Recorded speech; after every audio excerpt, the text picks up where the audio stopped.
Yeah, and I think that would be it. That'd be great. Looks like somebody. Not Jesse. Okay, it's not Jesse. All right, well, Rick, you are. Yes, okay, go ahead.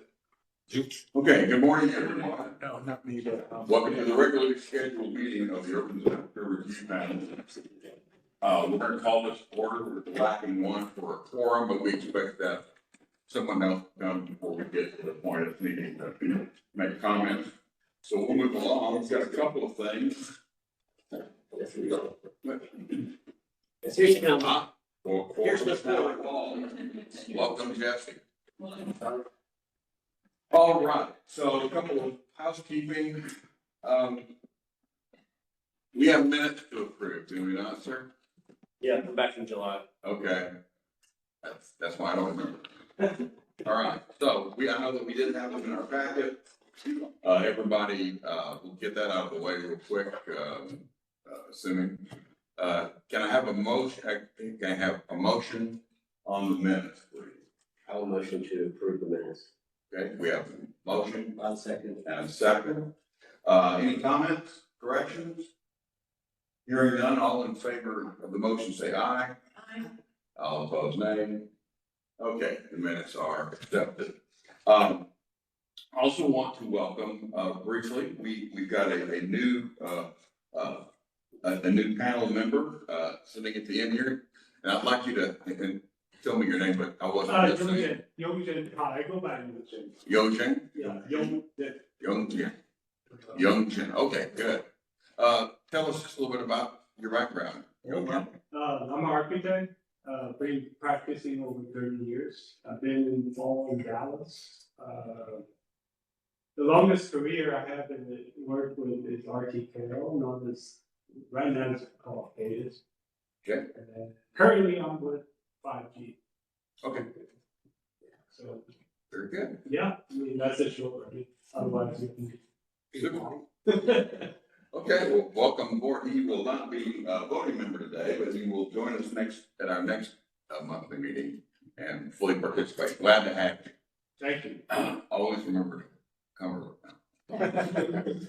Okay, my name is Norman Alston. I am the vice chair. I will be serving as chair today. Rico is out. We'll keep going with that. We'll let Sarah just introduce herself briefly to the panel and then we'll get on to the business. Sure. Sarah Fitzgerald, I'm a landscape architect with SWA Group. Martin Meyer, Hillwood, Director of Planning and Innovation. Background landscape architecture and design. Jessica Alexander, from the Sustainability and Development Program. Yeah, award winner. I'm Jessica Sager, urban engineers group, and I'm a civil engineer with the transportation office. Okay, that's it. We're up. I understand Thurm is our first presentation today. Welcome. Remember that we're a group of volunteers to the city, all with the urban design planning background. We're here to help you in your project, and we'll be offering our comments that way. So with that said, whoever would like to lead off for the team, I will lead off. Okay. Well, thank you for your time, and we look forward to the urban design review. For reasons I'll get to in a minute, we want to be in the city of Dallas and we want to be in Cedars because we want to build an urban building. Introduce yourself. I'm sorry. I'm John Walschuler. I'm the chairman and chief executive officer of the U.S. And let me just I'm joined by my colleague, Peter Gottenheimer, who is a senior architectural advisor to our partner, the Georgetown Company, and he is the former managing partner of SOM's office in New York City, and a long-time leader and colleague of mine in the design profession. Paul, maybe you want to introduce yourselves?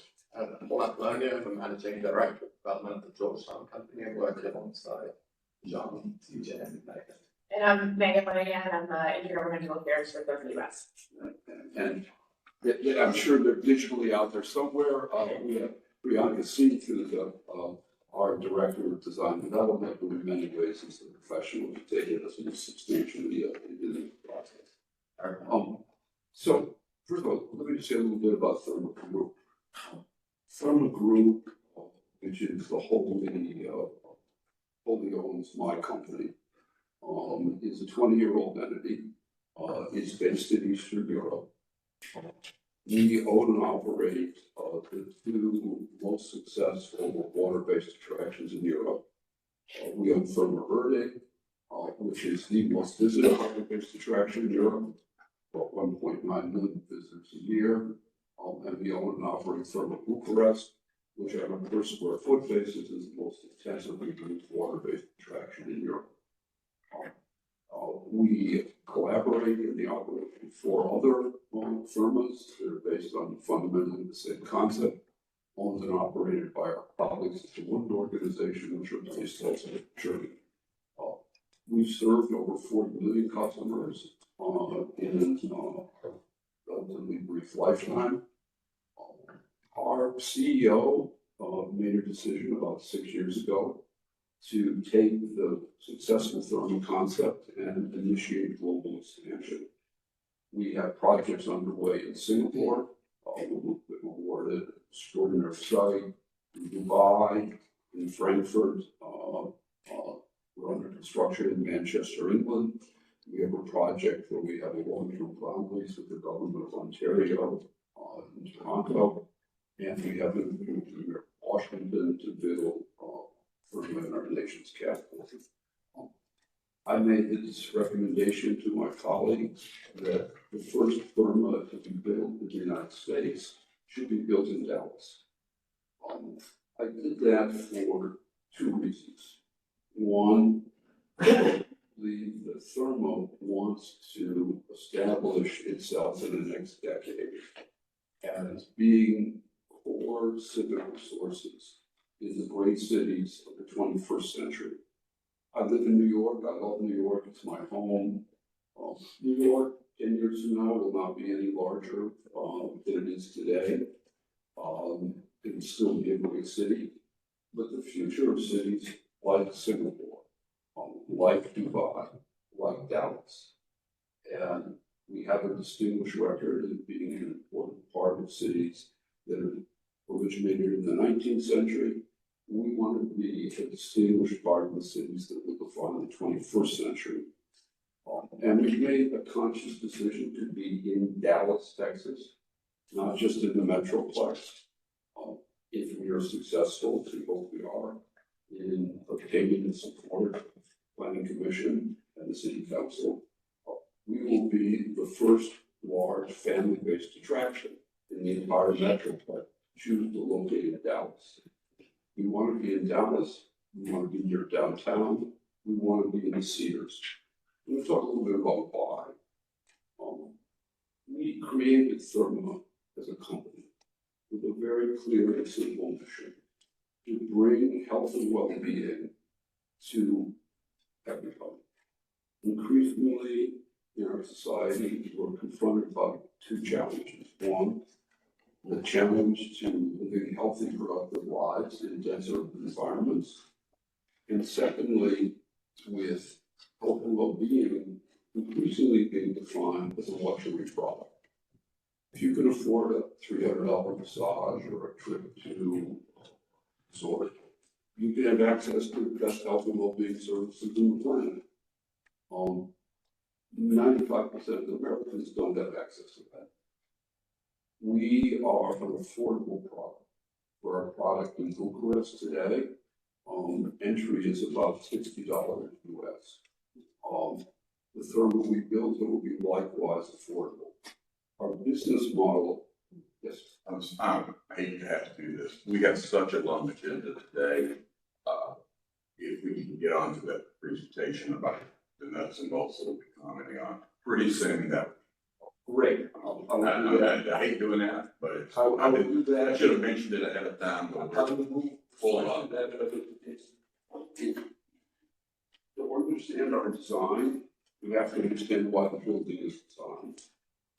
And the design of the building is fundamentally built on our mission.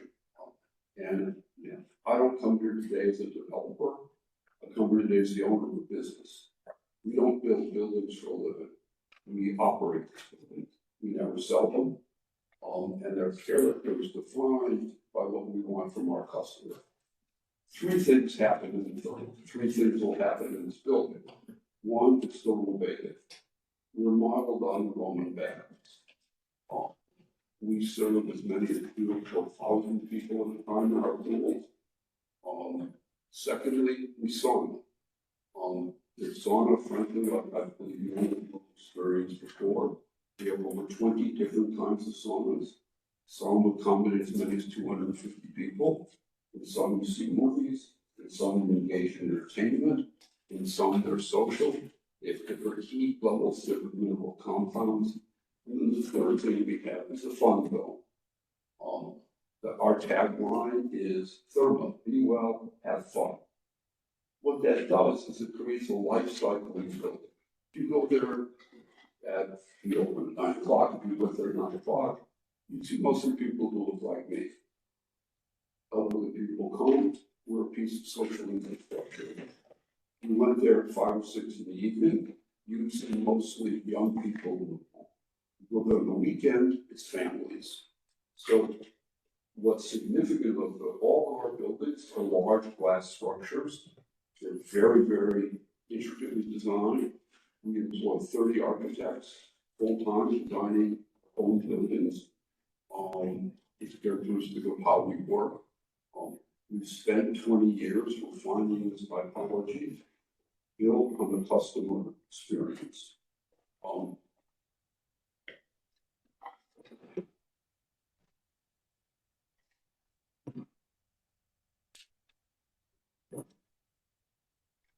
As you know, we chose to locate in the Cedars.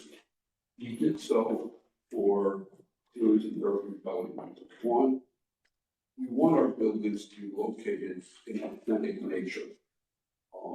Actual water that's part of the physical legacy of this community, not a detention pond that passes for a water event. We want to be near which in partnership with the Parks Department and Athens Southwest is turning into a park built around the remnants of the historic Trinity River. We want the experience of nature in the building to be linked to the experience of nature outside of the building. Secondly, we want to be the first major dividend reaped by the $3 billion civic investment in the repositioning of the convention center. Right now, the Cedars is isolated by I-30 and by the hulking mass of the convention center that divides the southern part of Dallas from downtown. This city great vision is changing that. We want to be in your downtown. We want to be part of the future industry of downtown, which is why we want to be in the Cedars. So you can see our location here. A 10-minute drive, 10-minute walk, 5-minute drive from downtown.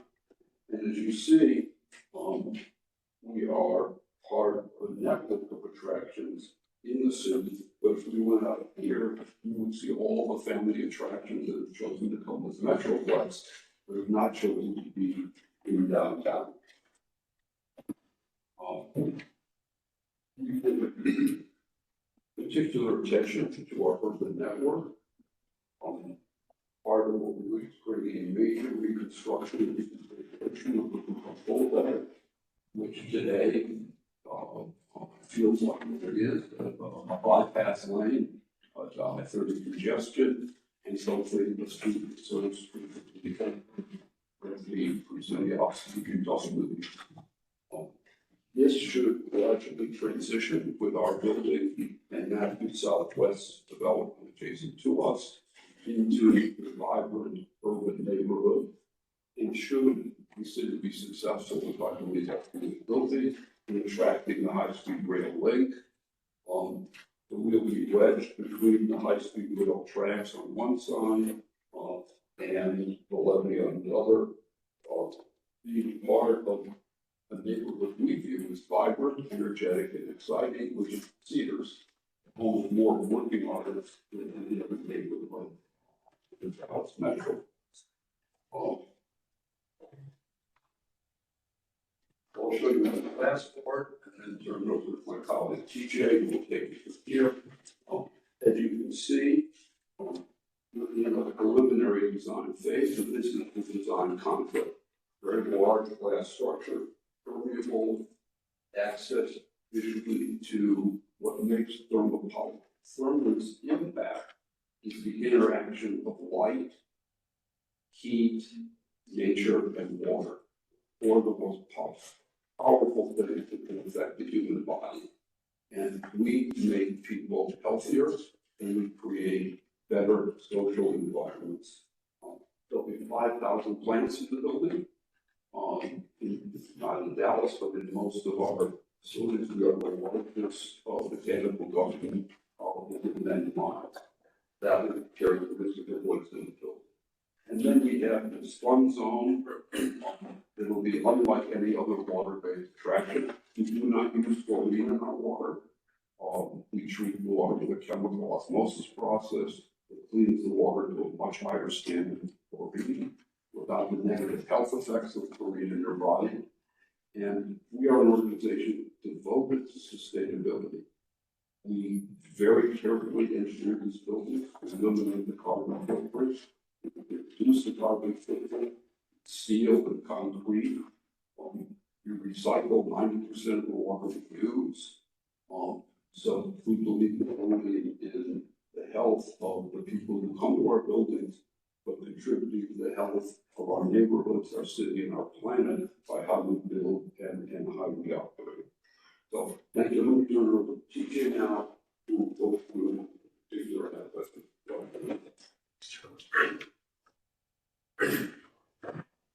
I'm going to leave this in. I love it because it talks so much about what the building is. And it's like, thank you. It's really nice to be presenting. I'm more comfortable with that. The site, as John mentioned, at Cedars is 25 acres. Directed to this image in orange, composed of 3 components that make up the 25. And the site has some real constraints to it and some real opportunities. Some of the constraints include the fact that there is a road right through the middle of the site, South Riverfront. There is north-south, but it's called the Horseshoe Pipe, which is a very, very, very large sewer pipe that we don't want to build over.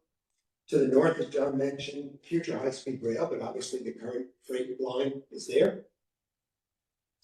And the site also has a grade change to it, nominally 9 feet from north to south, which we're also going to take as an opportunity as well. And there are some great opportunities here. As John mentioned, the natural beauty of this area is amazing. Trinity River, we really want to capitalize it. And it speaks so much about what opportunities we have, as well as the fact that the future water commons almost cradles the site, which we love. And there are extensive bike paths and walk paths that we're going to capitalize as well. As we go up and look at the larger site itself, and this is the one component of the larger planning that's going to be done by Metro Southwest, but we're down here at this corner. There are 4 components to the design. There is the firm itself, the hotel, the parking structure, and most important, the outdoor space, which is tremendous. And we take advantage of that, particularly here in Dallas. We have 8, 9, 7 months to be outside, the customers to be outside. So, let me go to the car. And I can walk you through that. The parking structure we've segregated to the west to keep the vehicular away from the customer and the pedestrian. We have a hotel component, which will nominally be 250 keys. Ground floor spaces of that will include things like lawn, lounge, bar, meeting facilities, all complementary things to the Thurman itself. It's not required to come to Thurman at the hotel or vice versa. This is open, particularly we see it as a great benefit now that the convention center work is underway. The third component is the Thurman itself. And it's comprised of a couple different components. Obviously, large reception area, as John mentioned, we get 3,000-4,000 people a day, sometimes even more on weekends. A locker facility for changing, showering, etc. Food service, and there's all kinds of food service that will also be dispersed through the facility itself. But the four programmatic elements of the wellness itself are the Galaxy areas here on the north. And there are two pieces, Galaxy Fun, which is really much more for the younger, vibrant people. It'll have things like wave pools and water slides, so some images of those. The other family area is very large. It's open for adults and children.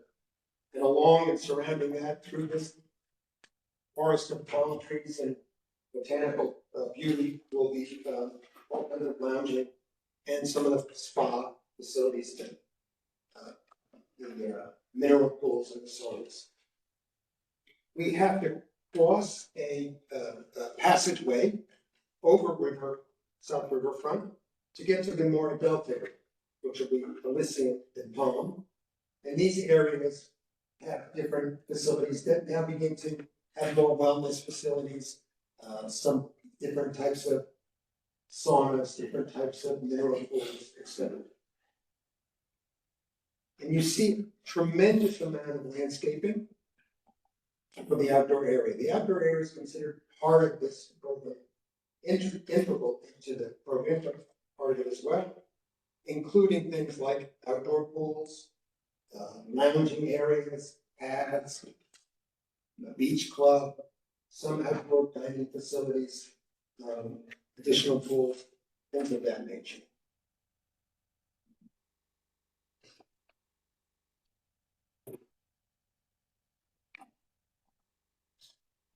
I want to talk to you a little bit about some of the urban experiences that we have towards. In this image, you begin to see some of the attributes that John talked about of the facility itself. Very glassy, 60 feet high, very organic in its shape, really very much embracing this idea of a botanical garden that you almost live in. But here we're seeing the image of the facility as you come from the corner. Hotel, Thermal Wedding in South Riverfront. And people come up, there's about a 14-foot grade now here, but we've lifted the building a little bit to get over the passageway across the street. And there's a series of stepping that occurs. Heavily planted, a lot of deciduous trees, shade trees, lift the branches up high to allow people to sit under them. The interim stage here is welcoming plaza. We can continue on up. There's also facilities for handicapped people to make their way up as well. I want to blow up and show you here. Cars can enter either from Thermal or Hotel, come around the drop off either for the Thermal facility or the hotel lobby itself. Lay-by lanes for cars, pick up and drop off others, and then continue on the entrance of the parking garage. Parking garage for roughly 2,000 cars. And people can either come down and cross one or two ways at grade, meander up into the entrances, cross at the corner, work their way up this welcoming plaza. We'd like to consider and talk about the potential for elevated passageway from the parking garage to the upper level of the plaza, so that some people can necessarily need to avoid crossing at grade.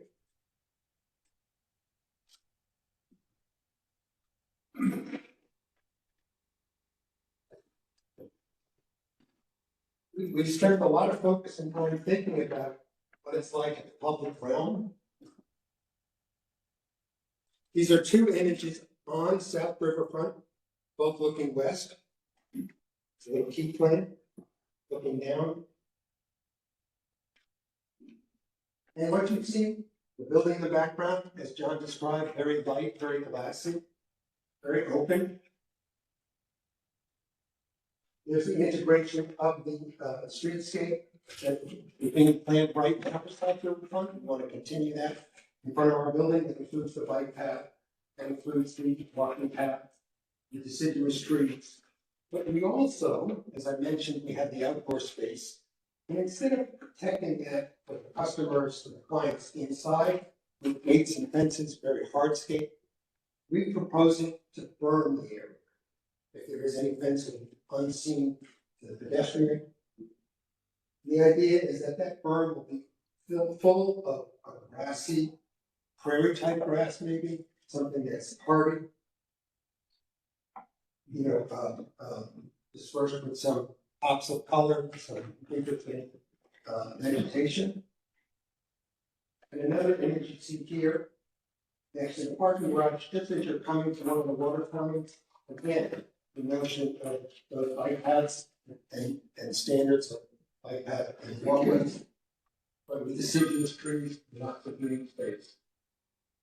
So that's my phone. It's typically my phone. On my right, I'm gonna be late. Anyway, to summarize, we're very excited about the program. This is a real destination program in a destination location in the city. I think we can make a great fit. We're trying to do things that are very urban friendly, appropriate, scale of the pedestrian, but also in that background, you'll see this wonderful organic, very handsome building. Very good, thank you. The way we typically do this here, we'll do that the normal way today. We'll make a pass across the panel for questions only, please. And we'll have everybody have another opportunity to comment and make recommendations. So, starting on question 5, do you have any questions? Yes, that was the one that's very exciting. You mentioned that, ability to cross, there are storms or I'm assuming that. The north south, east is storm sewer. Is this what storm? You mentioned wastewater, that's why, I think it's a storm sewer. It goes to the river. Yes. Ship plant, Or so it's like, yeah, it's managed by US Army Corps in Dallas. I believe it's like 16, 16 foot. and the other question I have is that, the passageway to connect the two campuses. I'm assuming it's designed for, the golf cart traffic use as well, but no vehicular traffic, because I don't see any connection for it. No vehicular traffic. It's meant for pedestrians in the facility. If there's any golf cart type things, that would only be for maintenance and service on off hours. But it's really meant because of the thousands of people. I think it's a great idea, I don't know. No other questions. I have a quick question on the outside building, there's a area that says loading. Yes, I'm sorry, I didn't address it. Loading, there are two loading components to it.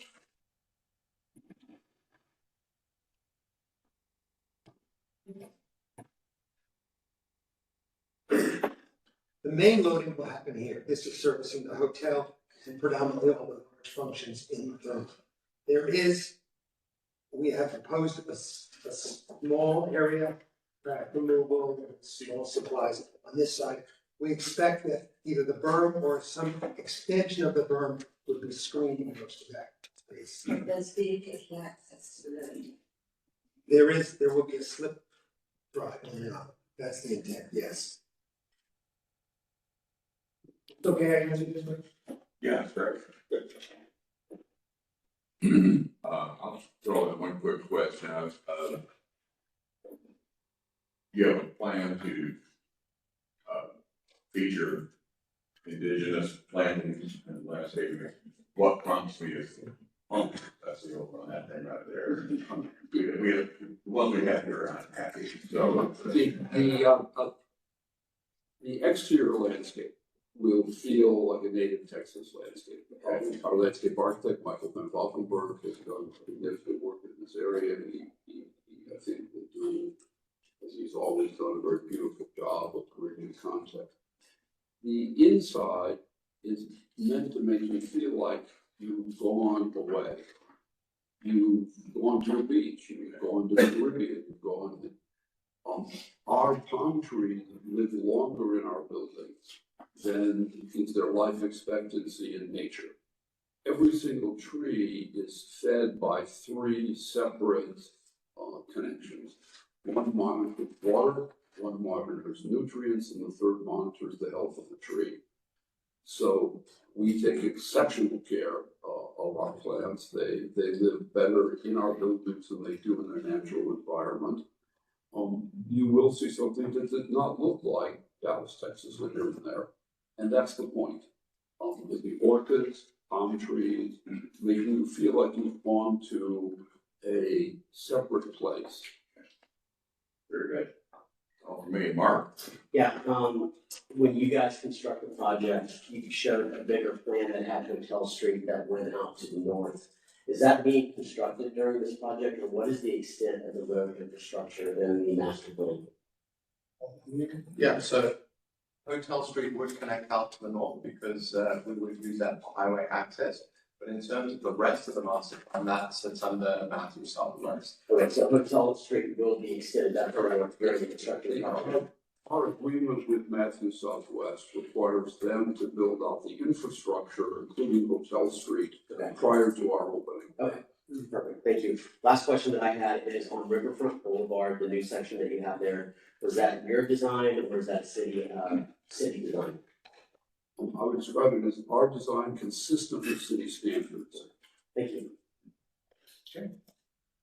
My question is related to just the scale of new water demand. Have you been in conversations with Dallas Water Utilities or anything, or do you expect this to be a pretty huge demand on existing resources?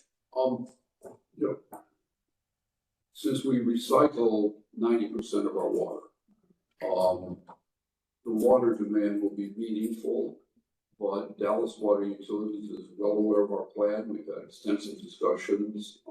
Sheriff Sanderford, who manages that, he's raised no concerns to us about the presence of our facility in the water system. And, you know, I think people mostly reacted to the sensibility that we bring to the recycling of water and reducing our utilization of the system to the maximum extent possible. Other question? Yeah. Ken? You can ask a question. Okay, go ahead. I actually have a big question. I really appreciate the concept. The first question is related to what Mark asked about the hotel or the thermal lake, the connectivity back to north. I know this separates the parking structure from the hotel. So I see you put the arrival plaza on the side. I was wondering, what is the planning sort of solution doing that connectivity between pedestrian crossing after they park, crossing over to the hotel, the arrival experience? The next question is about the south parcel. You have 2 bubbles and then connecting, fronting the actual river. So I appreciate the concept about choosing the site and using the natural resource and metaphor goes into the biggest water source in Dallas. So what is your connection, conceptually or physically, connecting to water, to Trinity River? So the connection will be very visceral. It will be something you will see from when you were in the building through the glass structure. Mm-hmm. You, given the elevation of the site, you would see across over into the pond. And so the ponds become a natural visual extension of your experience in the building itself. In regard to your first question, most people that arrive at the Therma are going to stay with us 4 to 6 hours. which is our average length of stay. They come, they bring towels, they bring books, they're coming for a staycation. So, what happens in our existing buildings is people come, they drop everybody off at the entrance and then they go park. And that'll happen in one of two ways. They'll either come, drop off at the hotel, drop off at the Therma, and then go to the garage. My sense is that will be the vast, vast majority of people. Because they don't wanna carry, their bags across. And, for those that wish, we will have valet service. And they'll get off with their bags and things they need to enjoy their stay either in the hotel or our building. And then a valet will park their car. Most of the entrance to the buildings will let people who are dropped off. And then the driver will go park the car and come back by his or herself. Okay, sure. And we'll just keep coming this way with comments, Sarah, if you're ready to. Sure, actually, piggybacking onto your question, my one comment is about it, perhaps it just didn't come across in the conversation, but like looking at the sections, it does feel like this is a bit of a kind of walled off community that has that visual connection to the Trinity, but I wonder if there's not more opportunities to allow guests to eventually come into what will be the future water commons. But I appreciate the visual amenity itself will be very powerful, but it seems like maybe there's a little bit of a missed opportunity to actually have a more physical connection, because right now the fire lane serves as that kind of barrier, it seems like. So I'm curious to know if the internal experiences, if you wanted to experience nature out, is there that availability or connection? If we could get rid of the fire lane, we'd be thrilled. So don't view the fire lane as something that we sought. It's a code requirement that we will live with. Like I said, you're required to do so for reasons we respect. I think you've got here, when you're on the fire lane this is more elevated. You're seeing above the fire lane. If you're in the pool, you will see out over of the and be able to look at the ponds that surround you. So there'll be, and it doesn't come across there, I get your question, there'll be a very strong visual connection from being in the building to being in the pond. There's a rendering that you have in your package that shows one of the views from our building out.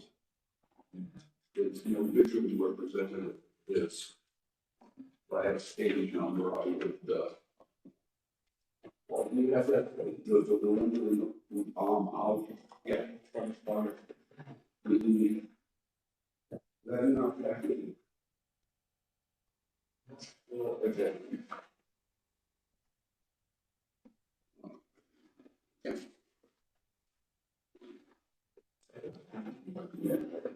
Okay. So this was great. Yeah. Okay. Yeah, that's not gonna be. Okay. I did want to, I'm not sure that will answer your question, but there is a walking path all here that we are building on our property for the public, that's open accessible for everybody. The berm is inboard, so we're allowing all that connection that continues on to the two water plants as well. The only area where we struggle with your concern is in portions of the building that are communicative southern. And we have deliberately created a visual barrier between the building and a very large, heavily used highway. Yeah. So here, yes, there will be a feeling of an enclosure and a separation from the urban framework. For the other area, we're here because of bonds. And we work very hard to have the experience of the building connect out to the bonds in a very natural way. So this edge will feel connected out to this pond. This is future water ponds, in the current plan adopted by the city. So this will be permeable visually, this will be permeable. This really is an entry sequence and the weather third. So, yeah, there is a, separate the periods of being in the building, so you feel a sense of nature and relaxation. You're not adjacent to a six-lane highway. When you have the water common, it's very hard to create that adjacent. Absolutely. And I really do appreciate the berming for these doing that rather than with the hard architectural feature. I think along riverfront, that's absolutely appropriate. Just maybe as the plan develops, having some more opportunities for visitors to be able to physically connect. Sarah, you know, I'm thinking about what you said, how we've answered it, and I think let us go back and take another look at this from a different perspective. Absolutely. And see if there's something we can modify Great. and enhance. Perfect. Another thing that I wanted to ask about was, well, I guess it's a question and a comment. So you said that your riverfront plan was responding to city plans, and I noticed that there's 4 bike lanes, so bi-directional on either side of the street. Just curious why that decision was made rather than, for example, having a little bit more space for a little softer berm or a little more sidewalk instead. So we're following the street section that the city is implementing. Okay, quite that answered that. Okay. But if you have some goals, love to come on your side. Yeah, yeah. We can make a recommendation to the city. Yeah, we would love that. I think your comment is right on point. This section. And we have the flexibility to respond, so. Yeah, I do think that could be a potential for some more flexibility in that food section. We are wholly in accord. Right. And then the last thing that I wanted to bring up, I'm gonna steal from Mark a little bit, is just that I'm very excited about this opportunity and the sheer size of it, and I think the honoring of the Texas landscape outside of the building is very exciting. I also know from my experience as a landscape architect in this region that maintaining Texas landscapes is not something that most, like even landscape contractors do very well, and I would really encourage you on more of like the social sustainability front to think about how there might be workforce training opportunities for folks in the neighborhood to really become stewards of these landscapes. Well, I love the comment. Yeah. I served for many years as the chairman of the Highline in New York. And one of the things I'm proudest that we did is we initiated the first 3 or 4 years, and still 20 years later we have it, is a youth conservation corps, where we take young people from the neighborhood around the Highline who do paying jobs where they learn how to maintain the landscape. And we've hired many of them now as our permanent landscape staff, so. I hope that can happen. Yeah, so I think what you're saying, I'm all, You're on board. and we're totally on board. Great. And I'm sure MBVA will do an excellent job if they continue on this project, but having kind of someone like a Blackman Collaborative as a kind of ecological specialist to make sure that reality, that aspiration translates to reality would be really helpful. We have enough experience with parks to know that, it's not like a building, they grow and change and you have to curate them and walk them long term, or your vision rapidly becomes something other than what you wanted. So we're very aligned. Great. Well, with that, I think I'll leave the architectural comments to my architect colleagues. My next. All right.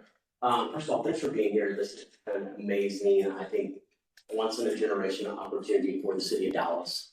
It will be a landmark for the city. So obviously you guys put a lot of time and consideration into this. I probably have bigger questions and thoughts around connectivity as a whole. And my first question is to the city of Dallas. Many years ago, there was a plan by Matthew Southwest to either extend Bellevue or to bring Bellevue over the railroad as a pedestrian connection, and which I believe was awarded a grant for that by the city of Dallas. That has never happened. Where is that plan now? It would impact sort of the urban design character of the space. Yeah, are you talking about the pedestrian bridge across? Yes. Or the one under? Well, both, actually, I either think or. years ago, the bridge at least, was deemed to be too expensive to go forward, so they explored going under.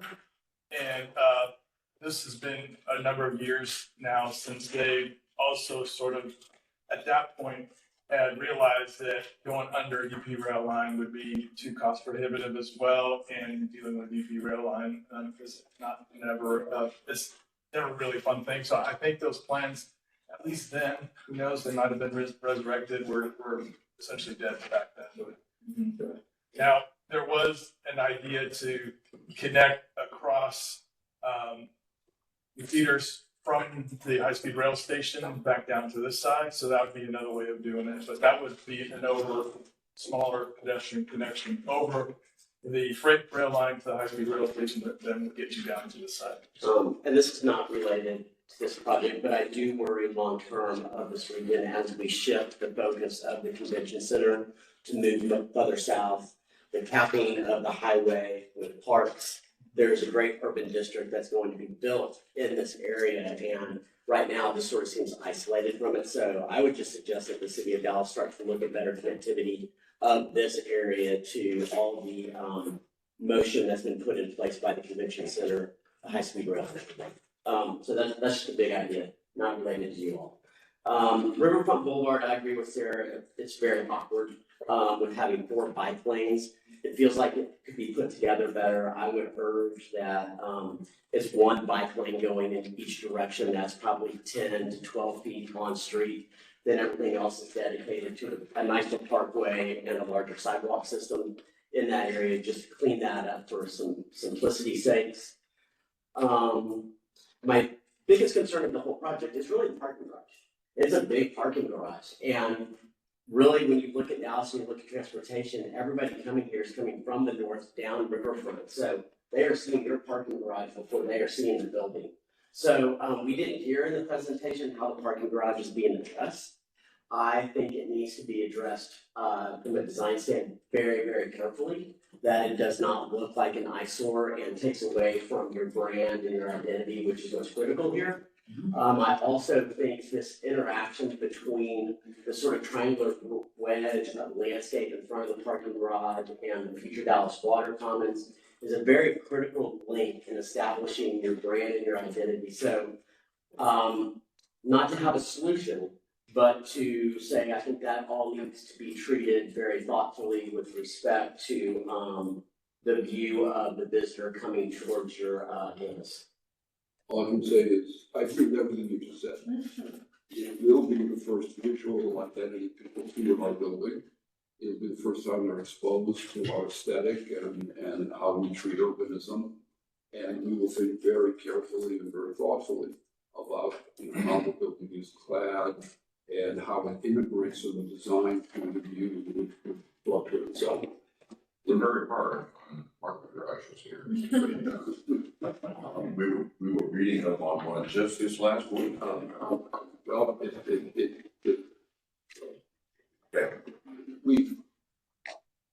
we set high standards for ourselves and hopefully they'll meet yours as well. This triangle has been thought a lot about in terms of how you, for people who wish to move from this part of the Water Commons here along the riverfront, to create a visual buffer. So that's why the garage has been pushed up here to create this triangle. As the site plan evolves for the garage, we will continue to think very carefully about how this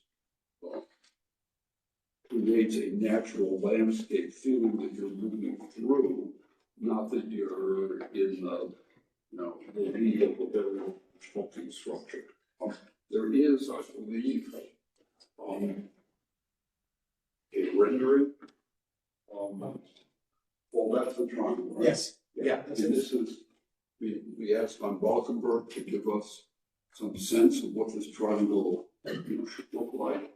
And since this is what it will be, and if we use some trees, what really matters to the pedestrian, which is the first 200 feet. You feel very natural, and very comfortable moving through either on the bike or on foot. I think that's great. I think, when you look at your main, you drive on Third Way and Benton Street, where that parking garage engages the public realm. I'd ask that you guys look at the first floor of that building to be treated more, as a pedestrian architectural engagement space than that of an infrastructure space. Yeah. On that edge right there. And I don't know if that means trying to incorporate retail or other types of offerings that makes that a placemaking opportunity instead of just the edge. I think you're right. The first thing we've done is that we've elevated that first floor of the parking garage to be 18 feet, not a 10 feet. And that's predominantly because we believe that we can entice some retail into that space as well. And also give it a little bit of a, no light than the effect. And how we treat it architecturally will be the second thing. We definitely agree with you. And I must say, our partners at Matthew Southwest that share exactly the same concern, in which they want Hotel Street to feel like a main street. Sure. And so they want the garage side of along Hotel Street to be retail, which is why we've raised it, even through this, to try and retrofit a conventionally designed first floor garage is hard to do. So if you elevate it, you create the appropriate access for loading and unloading along the back, we have a chance to survive, and we'll definitely make those kinds of actually. Okay. I'll go last, Jesse, or you, yes, and Bob. Yeah. Good morning. I'm going to kind of group my comments in kind of three main areas that I'm quite I think challenged, and I think the challenge you also have in the difference between what it is about this project that's suburban and what it is that's urban. And there was a lot of conversation at the beginning about the potential of putting something like this into a very urban environment, and yet the plan itself is very suburban. There's a single entrance with a drop off and other things really quite enclosed. And I think if as a board we have a kind of philosophy that we do all the projects, it's how can we make that urban quality and urban life in the streets of Dallas better for the people who are not going into your building. So I'm actually very interested in the experience of people who are not attending, but who are coming by either in car or on foot. And at the moment, I think there are lots of clues that make you think this is something to drive by unless you're going in, it feels like it's like isolated. So a couple of thoughts I had again, of course, picked up on the parking garage. It looks like a suburban building with a kind of cut off corner, and it's not twisted to the grid. I can see there's all kinds of reasons for that, but if there were any way to slice and plan the form and the edges so that it looked like it was an urban building and it had a relationship with the streets, and particularly if I actually think that if some of the retail that was proposing came out right to the street and created a external facing space that people would come in and shop with nothing to do with it, it would make me feel like there was something more urban about that. Similarly, I highly put high importance on the people being on the street, and all these people who are coming here, the more of them who actually are on the street rather than just at the drop off or on bridges, the better for the city. So I would definitely not support the addition of an overhead bridge on the parking. The people walking across from the parking is almost the only street activation that we're creating, and they're really important. I'm concerned about the other bridge, but I can see that there isn't really any option for that. People are in swimsuits and need to get from one place to another. I wondered though whether there might be an opportunity to create more. The biggest part that worries me in terms of the street edge is the south edge, where I start with is put it all along that building edge with a couple of cuts for vehicles, and then they all along the burn. So it's a very, very, very long, maybe 3-block wall that you have to walk up. I wondered if there might be a way to create some more transparency where the burden is actually allowed pedestrians who are not. And they've got the issue of people paying to get in and so on, but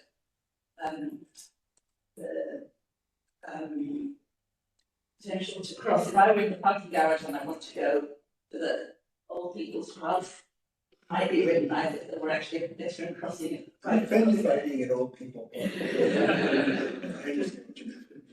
I might want to cross directly rather than cross that way and then come up and over. I don't know if it's possible, but the idea of being able to create a second pedestrian crossing on the street level to the outside, I think would again make it feel more connected to the city. The hotel edge that's on Way, it could be an opportunity to some. I'm just kind of looking for any kind of urban edge possibility. There is a little edge there, but the building itself is actually in a very suburban way at 45 degrees to the city grid. I can see why it's like that. It's because it's got the biggest southern north facing facade. It's about even building pool, but maybe we could think about whether that can look like more of an urban building and then it's yeah, so the second thing is to do the activation of that space again. It's the same thing that the building. I like the survival plaza, of course, but actually it's again looking inward rather than looking outward. I was trying to think if there are some ways that you develop it that the plaza can be a place that people who are not going there use. I wondered if there needs to be something similar to that over here, so that this is the best part of the water commons this week. And in fact, it's now separate from the city and the community of the general users by this building. Which means that the building takes great advantage of the water commons, but actually the rest of Dallas can't, unless you just happen to go on this kind of trail that wraps around it. So I was thought, if this arrival plaza sort of thing here, could there be something like that here that allows people to get to the commons? Especially all the there's all these things that take to it and they come and see how it's all get clean and all that, but they are all going to be walking around the outside. And then 1, 2, 3. Oh, then I was also thinking about a hotel in relation to the new high-speed rail. Eventually, once you have a big high-speed rail station over here, it may be a number of people who have to out pass. And I was wondering if could there be, again, this thing, a connection from the street to the hotel, but I think the hotel might be more connected. And then, yes, my final thing is just about the loading. Loading, we know it's always a problem, but if the loading could be, especially if you say it's not primary loading and the loading could be designed to be more open, some other activity or something else on the part of the week. Great help. Well, those are very, very thoughtful and very helpful comments. Let me respond to a couple of them. One, I think in regard to the orientation of the hotel, I share some of those concerns. And I think the orientation and the alignment of the hotel is something that needs to be rethought. And so I think we take seriously your look at making this hotel work so that it both has a relationship to the Vermont, why most people are going to stay in it, and a relationship to the street and everything.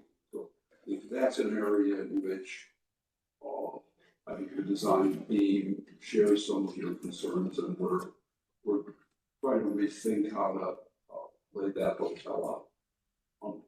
In regards to your other comments,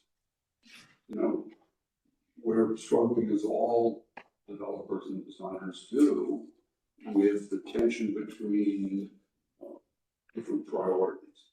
We have thought about aligning the garage directly facing riverfront in a sort of classic urban form, but in terms of just one of the comments one of your colleagues made, we decided to set it back in order to prioritize the natural triangle.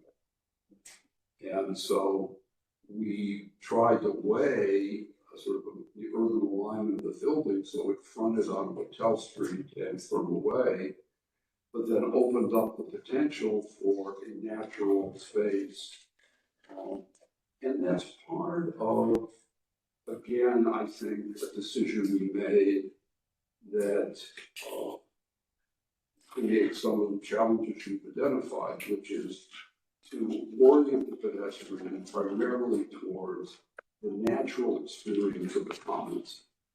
And the way the commons works is my bigger site plan here, maybe it's this one, is that this is the area where the education center will be and the primary parking lot of the commons.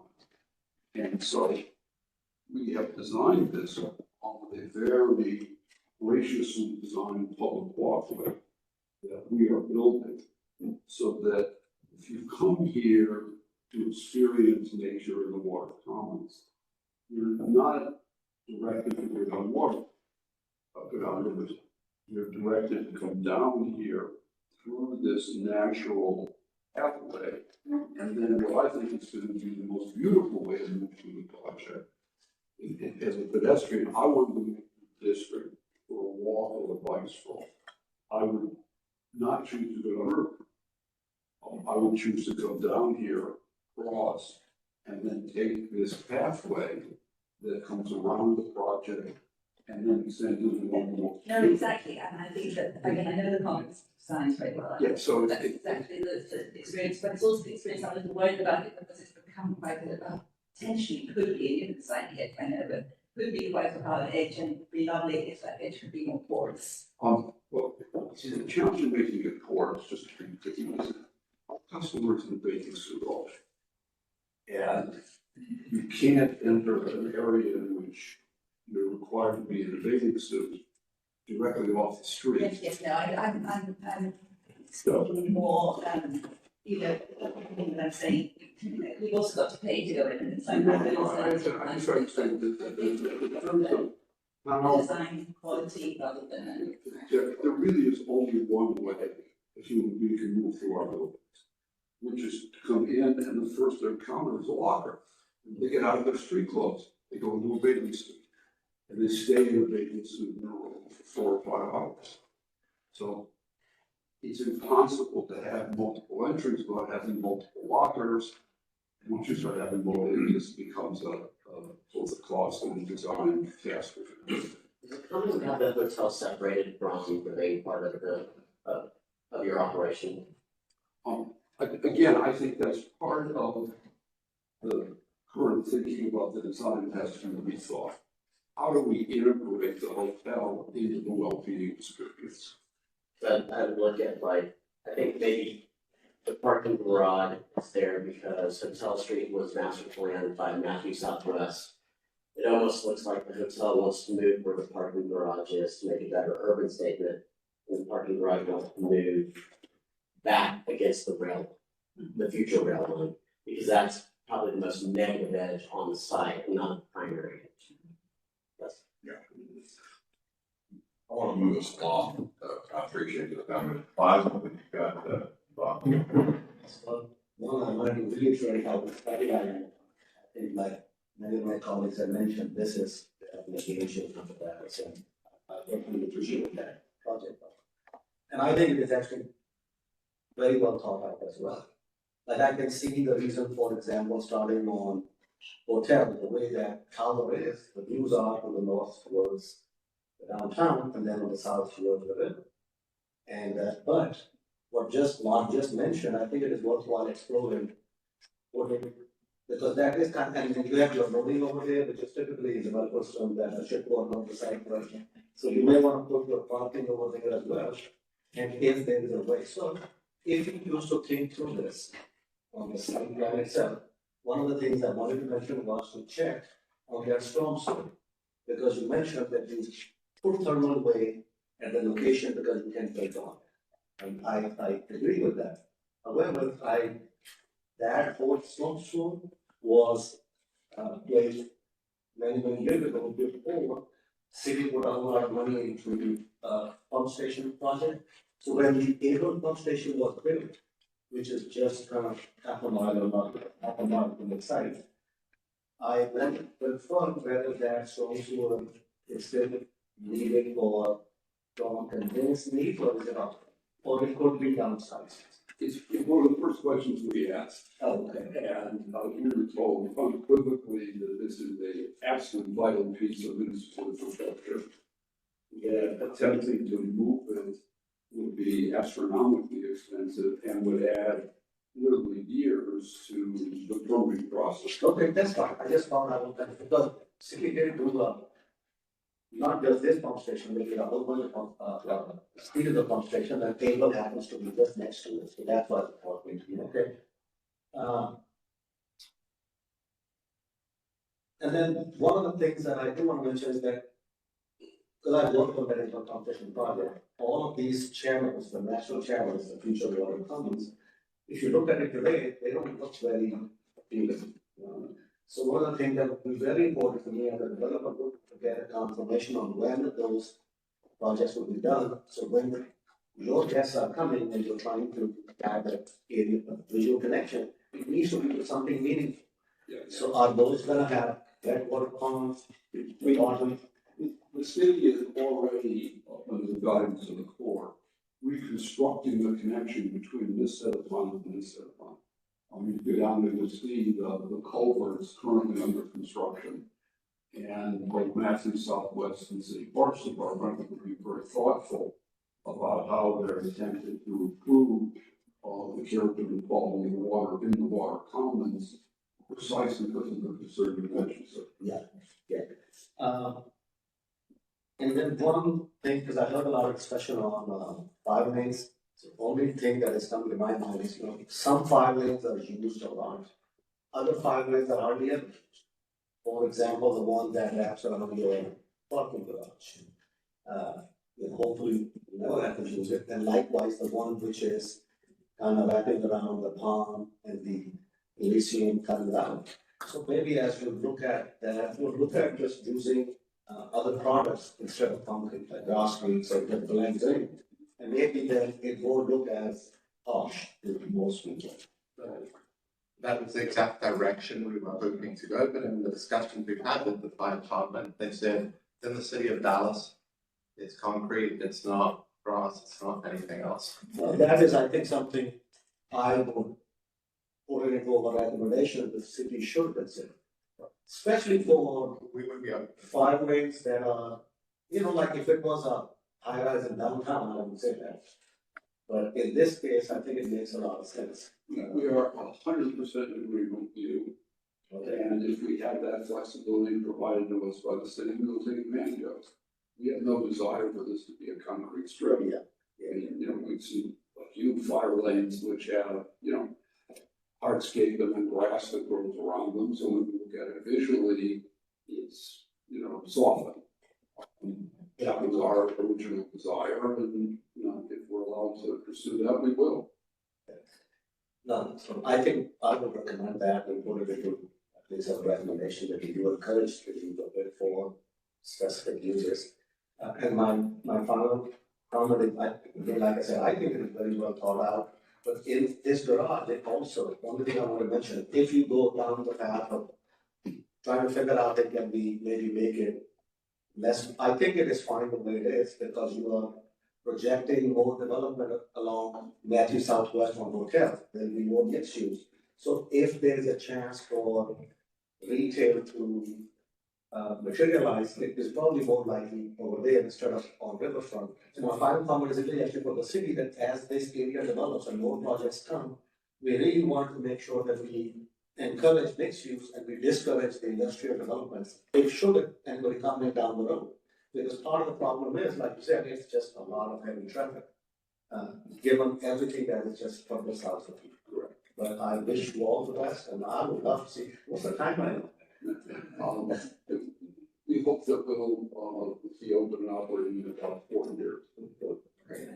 Because the mentioned center of development is also around 2028, 2029, early opening, and as part of that, Hotel Street is going to be configured in many different ways to improve access to convention center, especially south of the river. So I will show you a bit of it, but please keep that in mind. Keep tracking it, the best is southwest, and put that on. We completely agree, and we wouldn't be here for what the reconfiguration of the convention center. This is, here's the evidence for the cedars of a very thoughtful, far-sighted investment by your government. Okay, let's, appreciate all that, again. Next project, please. Thank you for coming today. I'll wrap up a little bit. I'm rather with you on the fire thing, Faisal, so I'll help address that. I'm not gonna spend much time. Most of what I do will be doubling down on things we talked about. I have a number of concerns about the garage location as proximity, but that's to be designed and garages are discouraged for us, and they need to be, I suppose, to figure out something else. My summary that would be for me is that because we're an urban design panel, we tend to focus a lot, at least I do, on the edges, the transition between the public realm and the private realm. I appreciate your project. It's a beautiful project, great project. I think there's a couple of things that I was going to make recommendations. One is when you got a natural thing like this, it's focusing on the natural beauty of the site, and you got something like riverfront running through there. You got a hard choice. You either have to embrace it, or you have to wall it off and pretend it's not there. I don't know that y'all committed fully either way here. I see a lot of improvements coming to riverfront here, and this looks really, it's a good rendering, really beautiful. But it's the transition thing and your security concern also, I think, are not easy to appreciate on the plans we have today. Because here we have this little fence, so this is a look but don't touch clue right here. You're not supposed to go over and wander through the prairie grass. There's a hard fence there. And I think you got that issue all the way around. In fact, I was gonna ask briefly, this area down in, where you transition down to the commons, and you talked about people in their babies if you can, what happens there? Is there an actual fence that keeps people from your facility walking down to the water's edge and vice versa? There's a trail there. They prevent it from coming into space. I assume that they are. Yes. Okay. So there's something. We're Okay. talking about the Okay, you're doing sections around here. Okay. Birmingham. Okay. Right. Okay. It was right here, sir, the rendering maybe, this is intended to be used public space that people will be in. And this is not intended to be fenced off. Oh, okay. Well, just a response. So that's what I was saying. So, So, that's all right. So my last thing would be, because we worry about the edges, and I do think there's a lot of our concerns were those transitions and those edges, whether it's interior, or really connecting to the outside, riverfront. It is both, the loading dock proximity thing concerns me, bothers me, is other than here of large wall. Because I think, but we've got a lot of infrastructure we're putting in, extra bike lanes, lots of landscaping. I think I would encourage you thinking about the edges, and the edges need some refinement all the way around. And this, I'm sure this group is happy to have a note, Ray, if we could, talk about to encourage the city to explore, to be flexible and explore options with these essential services like fire lanes, but which tend to work counter to some of the concerns that we have in our recommendations.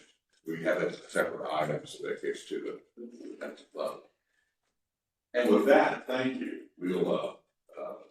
We've had a much livelier discussion of this than I anticipated.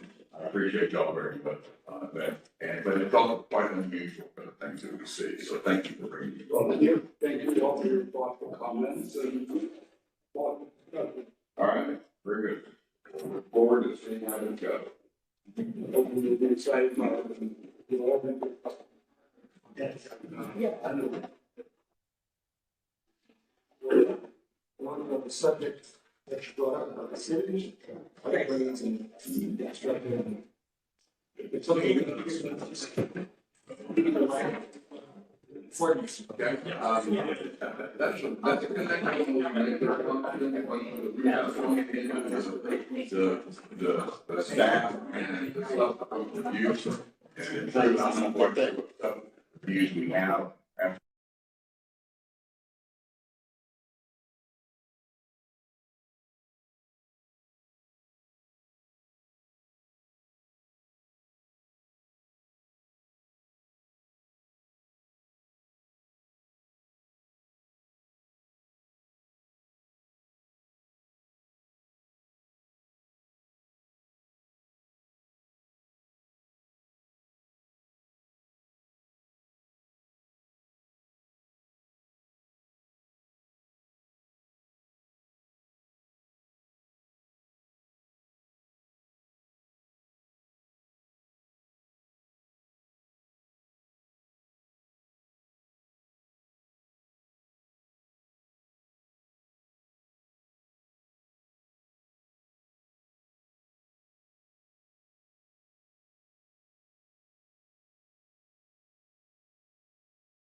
So,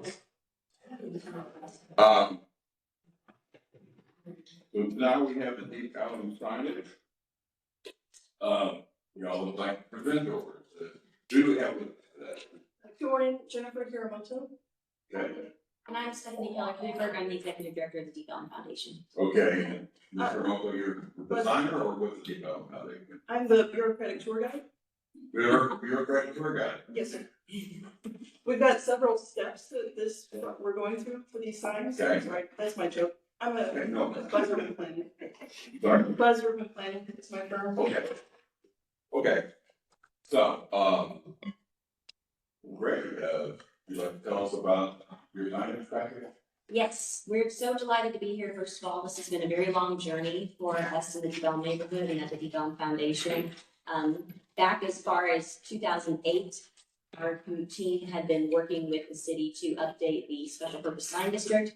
And that was actually passed in 2020 to allow for these district identification signs. Since 2020, we've been going through a process of both obviously fundraising and design and working with the community to look at what would be appropriate. For those of you that know the Deep Ellum area, we are known for a couple iconic signs already. So as part of CPC and the council's blessing back in 20, we had the opportunity to have up to 10 district identification signs. And so we already have 3. They're kind of those neon ones that you kind of see at Main and Latimer in our district as you come in. And the idea was, let's really get those across the district. And so the map that you see here is the cardinal directions, and really as all of our major entry points into the district, the intent was to have that kind of gateway signage to really define where is this neighborhood. And so through the process that we've been taking since then, we have gone through, for us at the foundation, a process of partnering with Corgan. And so Corgan has been very generous with us to be able to help us through the design process. We do work very closely with City Sign Services, which is the folks that install the original signs. We've been in communication with them. But most importantly, we've been going through our due diligence from the community side, because that's where my hat is, and that's where I live on a day-to-day basis, to just make sure that this is in keeping with what the community is interested in. So I serve, of course, the Deep Ellum Foundation, which is our managing entity for the Public Improvement District. Our board is made up of the majority of the board is property owners. We also have business owners and residents and community members. And so these designs have been through several iterations.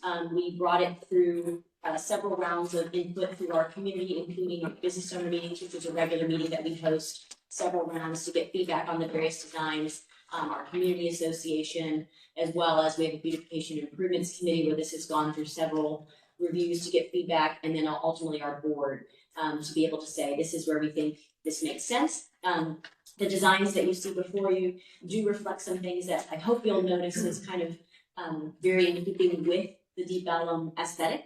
As part of the sign ordinance, we specifically went a little analog versus digital. So our sign ordinance is really intended to be in keeping with the fact that this is a historic district. This is an arts and cultural district. And so the signage really reflects that. And you're going to see materials like brick and iron, but you're also going to see some that reflect some of our more recent history.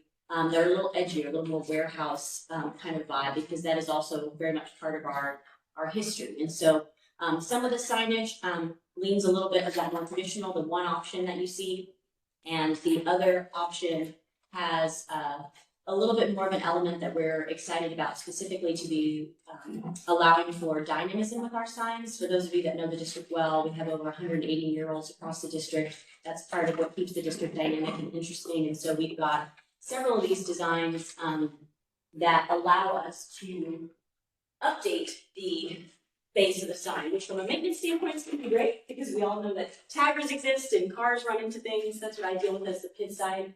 Often is people running into poles and these kinds of things. And so the base of our design here, we're intending to be able to allow muralists to update every so often, every couple of years or so, or as on an as needed basis. These again are more traditional brick treatment, because of course that is the flavor of the district. We did want to have multiple options because development is, if anything, an economy or a very amalgam of very different flavors that are happening at any one time. So we didn't want to just have one design or another. So this would really be 3 different types that you would see, because of course we still also have our iconic neon signs that are a little bit distinct from this as well, but relate.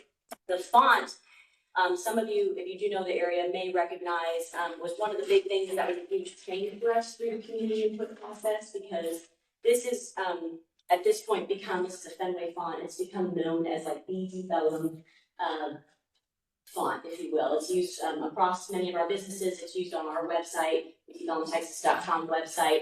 It's kind of our known font, and it's the Fenway font. It actually originated with Deep Ellum Brewing Company, so a lot of people don't know that or know why they associated with Deep Ellum, but it goes back to that, which is of course not ancient history, but for Deep Ellum, it's been kind of the iconic font that we've had for the last at least decade, I'd say, or so. That's kind of become known. And so one of the big pieces of feedback from the community was, we have a brand, we have an identity. Let's make sure that this keeps with it rather than try to depart from it. We did also look, nationally. We looked at Fulton Market and a couple other places across the country to just get ideas, but really we leaned in the end more toward a design that is most fitting with Deep Ellum. The other kind of big thing I want to point out with this that was big when CPC and, council bless this is, of course, we've got signs that are standing in right of way here, which we realize is different and unique and a bit of a first for the city. We're used to that in development, to kind of being a pioneer on several things. There's a couple reasons that we've wanted to do that. We saw that in national examples across the country, but we also saw it not just from a design standpoint, but from a safety standpoint.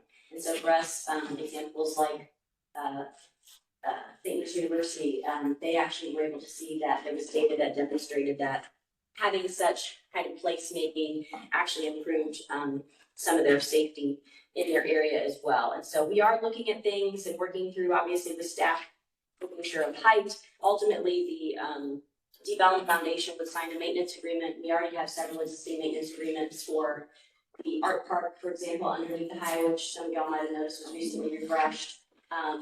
As well as signage as you get off the highway, the text dot that we're responsible for, which is a lot less sexy than this, is a little more round tin, but still, we're kind of used to that, and that was kind of the big ask from the Eco Dev team, is that we kind of take on that responsibility, which of course we can as a PID, and so we're so grateful and excited to be at this point, to be able to share with you all today. It's been many years coming, and we're excited for your feedback and to hear your questions and thoughts. Okay, thank you very much. Thank you very much. As we typically do, we'll be going down the line here, asking questions first and coming back to comments. I am going to take executive privilege, however, and take the first question, and only one, and then we'll begin with a young Jen down there. And my question, I'm sorry, that was a big one. Why do you feel like you need this? I can't think of a neighborhood that's better defined over many decades, that we all know where it is. We know it's got physical boundaries around it. I personally have watched it ebb and flow 2 or 3 times in my lifetime. And it's got a very unique character, for Dallas. I'm surprised you feel the need to define the edges and the entrances this way. What's the motivation? That's such a fun question. I love that question. So we actually get more debate about what is development than you might think. And so for us, particularly like some of these examples, like coming off of, I lovingly say that we're hugged by transit and transportation. And so coming off of here, you're coming off the highway. So you got people coming in to Baylor, you got people coming in from all parts of the city. And of course, you also have Fair Park. So Fair Park has some lovely signage. I'm working on that as well on the highway. The Arts District has some lovely signage on the highway. We do not. We have one sign coming off of Good Latimer. That's a tin sign that says Dissuade the Development Cultural District. But actually, people don't necessarily associate this as development when they come. And if you can ask some of our historians, they don't necessarily associate this as development. So we get a lot of debate. Our historical district is more within here. It's a very jagged puzzle piece because, of course, it's a National Register district. This part of our cultural district, there's debate about as well. So some people are like, is this development? Is this not development? What is development? And then, of course, you just have all of these barriers in terms of transit and in terms of the highways where it isn't necessarily most friendly traverse to come into the neighborhood. You're crossing tracks, you're crossing underneath highways. And so for us, it was really an attempt in our strategic plan. We had a strategic plan that was adopted in a year-long process of developing between 2018 and 2019. And one of the pillars out of that plan was beautification and improvement for the area, as well as making it an interconnected and accessible neighborhood. And part of that is we're at a really fun and interesting time in Dallas where you would not have used to make this walk from downtown into Development. You still probably wouldn't do this. Right now, same thing. Arts District, this is not a walk that you're seeing people do very often. This is a walk that's a little bit challenging. It's the furthest distance between two DART stations is the Baylor station and the Fair Park station. We're hoping to get a station here. So for us, it's part of like a broader look at our strategic plan. We are planning with the Transportation Department and several other departments, as well as we just got our first federal grant for a cultural trail that would connect the Arts District through Development to Fair Park. And so for us, it's part of this kind of broader scheme of beautification and improvements and identifying the area, really honing into what we know people love about development, which is it is an arts and cultural and historic neighborhood. And so for us, those are some of the things that our team thought about and why it became a priority in our strategic plan. And so, it's a good question, because Okay. like you said, it is defined, but it's not as clear as some people think. We're going to talk about it some more, but, we're gonna go ahead and start with questions with, young men down here. Well, I appreciate your question. That's pretty much the question I wanted to ask. Sorry, can I make a little bit of comment in here? The question? You know what, go right ahead. Okay. Yeah. So I think this is pretty, I mean, it's a project, right? It's not like the previous one. This is very simple to tell you, this is the signage we want to put, the mark here we want to do. I worked there, I officed there 8 years, so I know the area quite well. The first question came to mind is this necessary? This is the area or the define, you want a definition, you want it, the risk or the danger here is you mark the boundaries with these things. Or you'll let the culture really go in. I think people go there, really appreciate the area, not only just get a drink, but they go there, just enjoy the dynamic culture of that. Another comment say you really want to put something physically at these gateways or entrances. I will highly suggest to define, I wouldn't want to comment this right now. I would say you support this design with strong setting. Because not picking just the trusses or the metal structure or brick or saying, hey, this is the historical area. This is the warehouse. This is the industrial life. I think people live there has a lot more. They breathe in this every day. They live there or they work there. It's more than just outsiders saying, oh, I want steel trusses, just cross the street and that's the value. I think there are a lot more to offer here, or there's a lot more opportunities here, which we should be thinking and supporting. Sorry. No, actually, that's okay.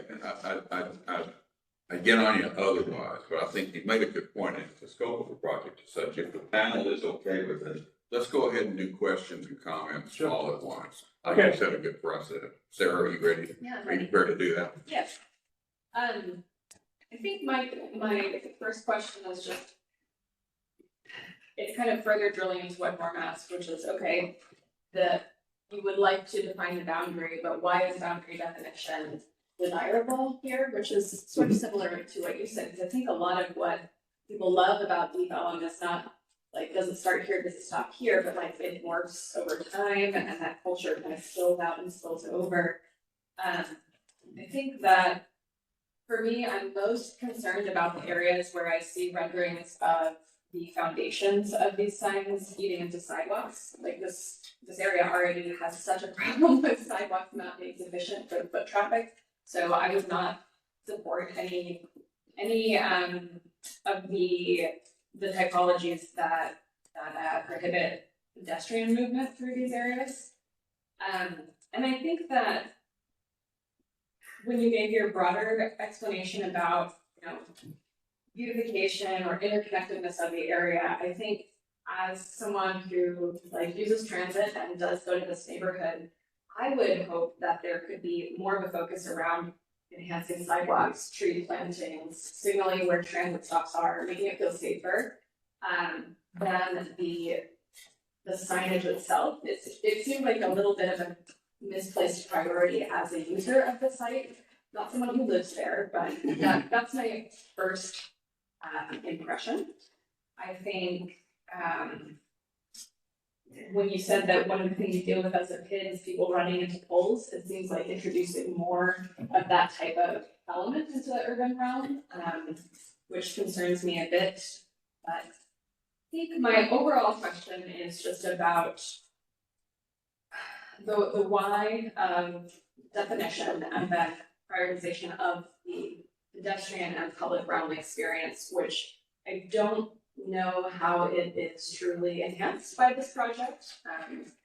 So I would be curious to have a discussion about that, or if you're just Let's just talk, Let everybody get their thoughts. about that. It's fine. We can have those discussions at the end if we need to, if there are responses. Yeah, okay. Is that good? Okay. Mark, you're up. Thank you guys for being here. You know, I love it when Deep Elm and all of our districts continue to advance and try to make them better for everybody that is there. And I really do applaud us trying to improve Deep Elm and continue to figure out what is the next generation, what is the next thing that we want. As a kid that grew up in Dallas and went here and got in trouble here, I've got a lot of emotion to this project, and I'm gonna try to keep that in check, so I apologize. Because Deep Elm is really close to me. It was my foundation of where I grew up, and where I saw bands, and where I saw artists, and how I formed thoughts and all that stuff. And, you know, the other day, I drove through here, and when I got to the Tin Man, like, I'm in Deep Elm. I wasn't in Deep Elm. I didn't know it. But that goes to the question is that I think districts grow and ebb through time. And I feel putting belt and suspenders around Deep Elm is really harsh from the standpoint that districts are supposed to come together and blend. So I struggle on that standpoint. On the way that these are designed, I feel that Deep Elm is such a cultural, eclectic art and music and food community that if you were to go forward with this, these all need to be different. They all need to reflect what the community is. They need to be more art-based. Right now, creating sort of a monolithic structure that you can apply art onto is not art. Art is something that is, everything is unique. I think the greatest thing about Deep Elm right now is that it is unique. And I think putting this sort of like vanilla treatment of design on it is actually much more of a detriment than a positive. I would urge that if you guys go forward with this, you guys engage a specific artist at each one and try to create something that is very original for the district that has deep meaning. Because to me, when I look at great places in Deep Elm, I never think about signage. I think about the placemaking aspect of the art or the mural or the restaurant that is there. So those are my comments. I tried to hold it emotionally in check, I'm sorry. Jess. So I also moved to Deep Elm when I moved to Dallas in the 90s. I walked basically in the Billy Watts. I worked in the arts district and walked from Adam Max to West Sussex today. So I know that whole area quite intimately. And I think that one of the most exciting things was the development of nation and the work that we're able to do to really draw the district together. So that's just on the background, but I similarly echo the idea that putting a barrier around the edge. I mean, I actually feel this about gateways here. I'm not a fan of the idea of gateways because we like streets, and therefore streets are about going along and gateways are about cutting it. But I actually, in contrast to what Mark said, I like the idea of having deliberatory identifications for the area of the and I think that perhaps it doesn't need to be a gateway. Maybe you could rethink it as being something that's more like a monument or a flag, happens at certain places, and the neighbourhood can grow around and beyond them, rather than being limited by them. So following that thinking, I actually far prefer your T-shaped and L-shaped things than these big monumental gateway ones. And there are a couple of reasons. I think that the gateway ones look like toll booths. You think you might be paying as you drive on them. And I also think they look like another bit of highway signage. And there's so much highway and so much highway signage right in that neighborhood that I think we don't really need more of that. I also think that the T and L ones are more quirky. They seem to have more of the base for the art and that sort of thing. You don't really need all that overhead stuff with them. They're also less expensive, so they just don't feel like the big one's just a very heavy habit for a neighborhood that says kind of low income development. I also think there are opportunities at the base to do things that Sarah was mentioning, but then the seats built into the base, or trees built around it, so it has some public use in the locations where it happens to be near where people might be, or it's always in the middle of a million. So I went through and looked at the places where you have options, and at each one I looked at the option we've got for the big one, for the TL one, and thought, oh, it would be, I guess it came under the highway, this little L thing would be personally interesting, but not make see as an experiment. I would encourage you to put more interest on those. Thank you. Faisal. You said you've been working on it since 2008. The sign ordinance change started in 2008, so that was before my time. I got there in 2018 and got it over the finish line in 2020, so I've been working on it in 2018. Yeah, I'm a civil engineer. I don't have much aesthetic value. I just give input purely on functionality. So from a wayfinding perspective, I think it's a great idea to have it. Because yes, people who grew up here, they have attachments like mountains, but a lot of visitors come here. So for their purposes, I think it doesn't hurt to have, wayfinding. Now, when you do that, from a user standpoint, you want to maintain some kind of form that people can relate to. So you want similar consistency in design. However, the other thought of making it unique is also, it's a very interesting idea. From a functional standpoint, I think Jesse's spot on.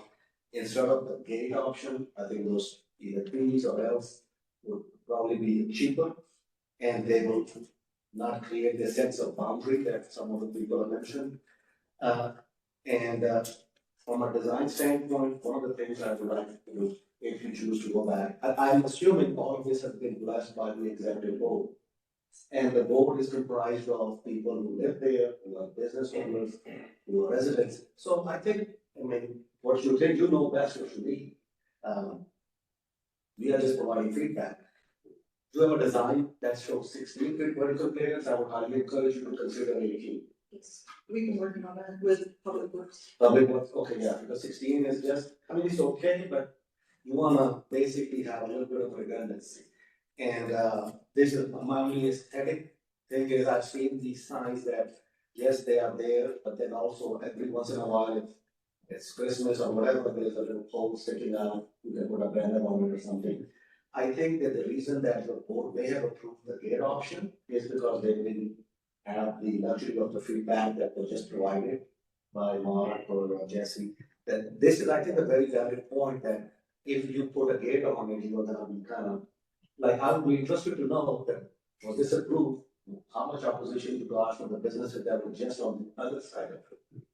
I would love to speak to that. So, this idea of having some consistency but not limiting it, I think would be my feedback. But I think, yeah. So instead of a gate, I think if you just ask me, my option would be one of the other ones, raise it up slightly more. And then other than that, whatever the board wants from the people want, I'd say, go. Thank you, Bob. It's not me to tell you. Okay, well, first, I want to say how much I appreciate the foundation and all they do, for development and great stuff and how we've been able to keep this neighborhood, for all of these years. I'm not as, sentimental about it clearly as Mark is, but I have long associated, I don't get in trouble that much, except professionally. I started my practice. You get in a lot of trouble, actually. Yeah, well, that's true, I do that, but I started my practice, and my first office was in Depot, 36 years ago. I'm on my third office in Depot now. Other end of it, I know it well, and I'm an historic architect, so I appreciate the authenticity of this being a national registered district and watch with great interest how it continues to keep that character but evolve constantly, and how it is unique to Dallas, the unique neighborhood of Dallas. You know, when I go to New York City, I tend to gravitate to the East Village. This is the closest thing to the East Village city. And so it's a treasure. Development treasure, and the folks who take care of it are treasure. It's great. All that said, I don't like this wrong. I'm sorry. But this I think my colleagues have moved me off of that a little bit. I'm not too bad with the L shape.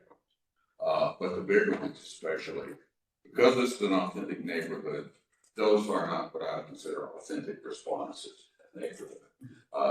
I gave a tour at Fair Park on Wednesday, and I was noticing there that they have over the road signage there.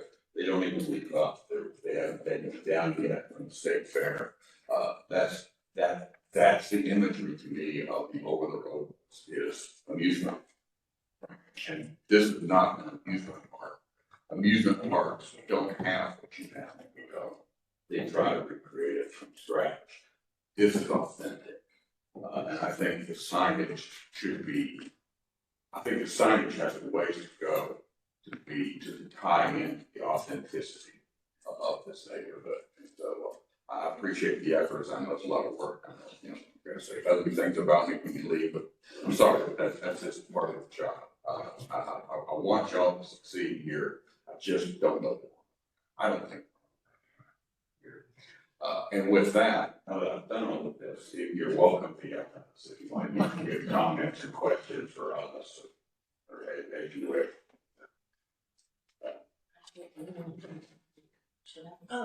I don't have much to add except that we are surrounded by other districts, in my opinion, except when you go up Main Street. And I think it's trying to become a district, tower, but we've got Baylor and Bryan Place, I believe, claims of Good Latimer. So, to me, we're already defined. I don't think that we're really free, and I think these other neighborhoods are making them.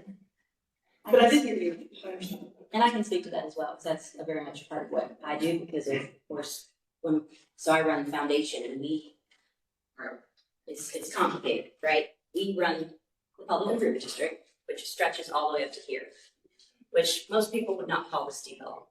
So I love this question about place, and I love that y'all are in that headspace, because that's where I spend a lot of my time. We have designated area committees for this reason, because when I came in, it was kind of like, okay, well, this part of the district is very different, and has different need and different treatment than this part, than this part, than this part. And so what we're hoping eventually to see is, and what we've been communicating with our Latimer committee, and particularly our East Side committee, is how these could be helpful toward that end. So this area, for those, some of y'all that know this area, is really starting to coalesce around the identity and exposition work. And so our hope would be kind of on the backside, and what our board has recently just approved, but you don't see this design because it's been recent, and it's been coalescing recently, is we'd like to have a smaller treatment on the backside that says Exposition Mark, because they want to have that identity, they want to be known as that. And there's strong consensus, property owners, residents, business owners that we talked to so far, about that pocket and that identity and that brand. And so that's something that we're interested in here. Same thing over here. And so I don't know if y'all kind of know it from an Uptown standpoint, but first of all, our other districts already do this too, right? Design District has their signage, Uptown has their signage. This is not an uncommon thing, but for us, this area is going to be a tricky one because it's downtown zoning. It's not quite in our historic district. It does have historic access. It's got the St. James A&E. It's got residents that think it's part of development. It's got other folks that are like, I'm a block. I'm a good Latimer. I don't want to be associated with development. I'm doing my own thing. So we have, over the past number of years, had much more conversation about what does this area get called. But there is some coalescence around, I mean, this is the Latimer. People know this is the Latimer. And so similar thing. It's not presented necessarily here, but one of the thoughts is this is, it's an opportunity. We don't see it as an opportunity where this is the barrier and this is it. It's similar to how Uptown has sub-neighborhoods within the larger neighborhood. And so for us, we consider this part of development, but it's also got its own flavor. It's also the Latimer. And so there could be treatment on the signage that acknowledges that. The other cool thing about a couple of these places, I just want to point out a couple specific details. For those of you that know this area well, this did used to be a tunnel. This was where the famous tunnel between the Arts District and Development West. Yeah.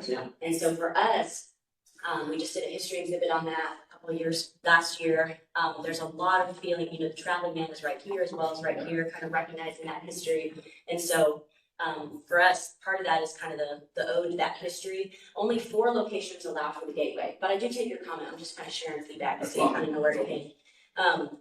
Only 4 of the locations are allowed to be this big. CPC also had concern that you don't need that everywhere. It needs to be a mixture, and I 100% agree with you. If I had independent individual one for every single sign, that's exactly what I would do, and that was kind of the intentionality around the different typologies as well. So the gateway signage would really be toward, to Jennifer's point, more where we do really have pretty significant reason or barriers, like down here at Malcolm X, even when they change 345 and 30, that's still gonna be that barrier's not changing. That is the defined area, that is an entrance to Deep Ellum, as opposed to, like right here, is gonna be a more simple L treatment type, or the gateway sign. Right now, there's coalescing around this, starting to become called the Tower 22 district, because there used to be a tower right there, and so there's some reference to that kind of subtly here, but that still pretty makes sense. That's a new thought. That's like last year's stuff. It was referred to from a historical standpoint, but it is a developer-led concept. And so we're not ready to say we're calling this that yet on this signage.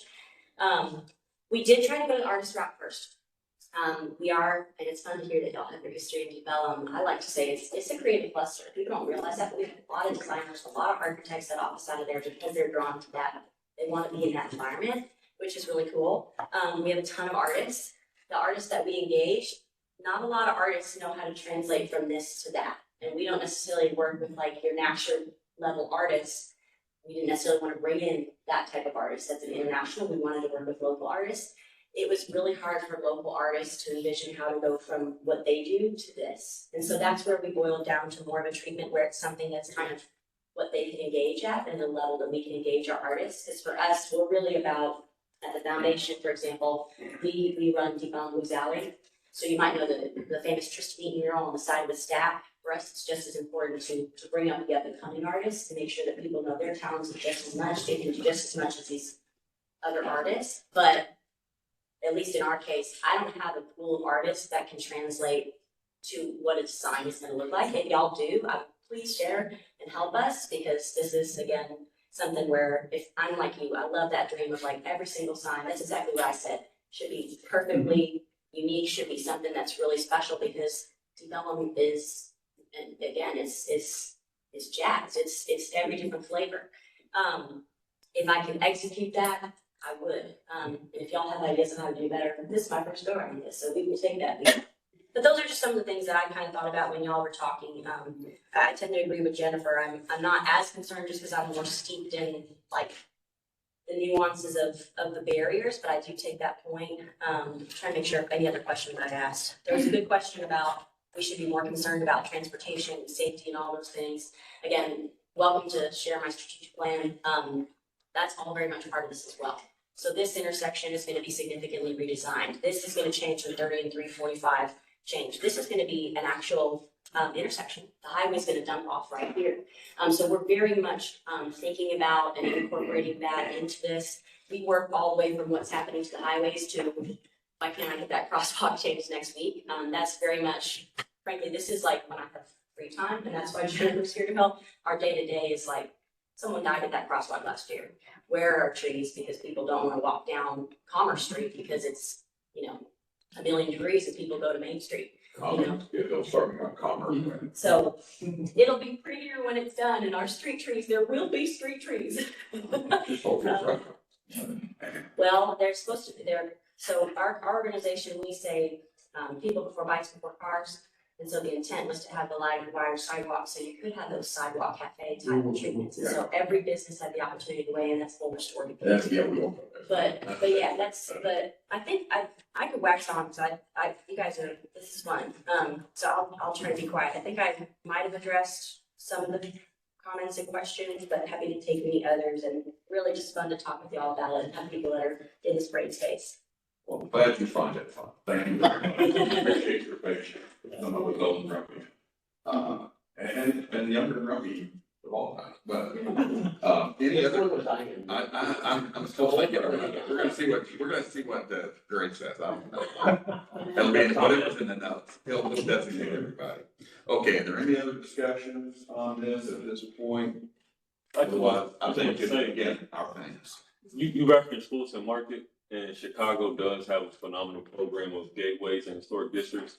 And I think, speaking from an outsider, not being from Deep Ellum, from Dallas, when I go there, it's a fun place to visit, and you would encourage people to visit down there. And it's like that Instagrammable moment when you can capture a sign. So it might be beneficial to look into Chicago's program, and each of them are kind of extremely sculptural. There's one. I think that maybe multiple might dilute the idea of the Grand Gateway, and focusing on one really artistic one might be beneficial. And also, just seeing how Chicago has taken the flavor of the places where the historic district has a gateway and incorporated it, and that might be just good precedent to help you design them in the future. Thank you. I do have one question for the group, and that is, as far as the signage we have now or other places in the district or even our art park or things like that, I'm honestly a little bit surprised to hear that. Like, I think the overarching feedback is y'all don't like it, which I hear, but do you not think that ID signage like this attracts pedestrian activity, makes people feel safer, makes people feel more likely to want to walk in these areas? I don't have a problem with ID signage. I think my reaction is a little bit more to how similar all the designs are. But the concept, Right. I wanna make sure I'm clear that, I have I would say one suggestion, not design. I would say signage itself gives you a direct impression of like, okay, I need to make a sign. But this is a historical district, right? Everybody knows. So how about call it different? Don't call it a sign, call it historic design. So maybe that's the way you can feel more pedestrian rather than sort of highway car vehicular. Yeah. Because the first impression I drive to here, if I'm a visitor, I drive here, oh, this is highway department put up this sign. It's not from the district. So it's necessary, I hear what you want to have definition, you want to have some. Maybe this is a historical district and maybe there's some landmarks which could be created this time and present and then into the future as well. So then the participation may be more pedestrian friendly. So then it's something you can touch and feel, maybe you can hear audible from music, if that's something like that, more pedestrian friendly rather than just a usual car driving. So maybe don't call it signage. I mean, it varies that function. A quick answer to your question, I don't think that signage makes it safer or more acceptable. I think it's something that developers can do in districts that don't have a sign yet. And it's really important in that time when they do the slowly signage, at that time they didn't really have any character. You don't have it already, so I mean, Westminster doesn't have signs. You don't need signs in the neighborhood of Paris because they have good quality. That's why I feel like your edges are already defined. Your character is there, your I'm not placemaking sure is there. that we're Westminster yet, actually. I mean, I'm not completely against the idea of having an amazing signage. I still think it has to be so formatted. Okay. thank you. Thank you all very much. Yes. We It's not appreciate easy all what of they're it. trying to do. Because you are in such a district that has so much movement. Yeah. It's very hard to analyze that and understand that and figure out what's right. You probably have a much harder design challenge than the project before. Because you do have so much context and so much authentic space where. We also have as many opinions as we have different things happening in the district, and so yeah, I hear you. Okay, thank you all. Thank you. Appreciate it.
Yeah,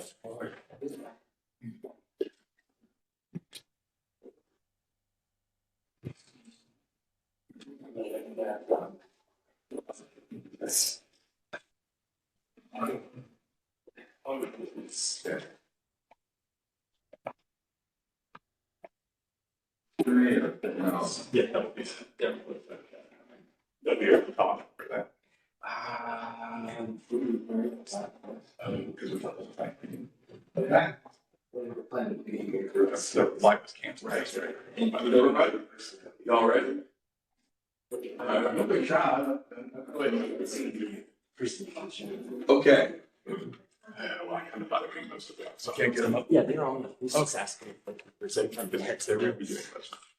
Oh, let's give it a talk. I mean, let's see if we can hear them.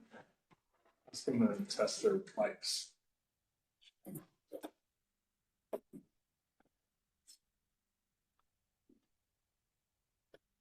What are we doing? Oh, I'm sorry.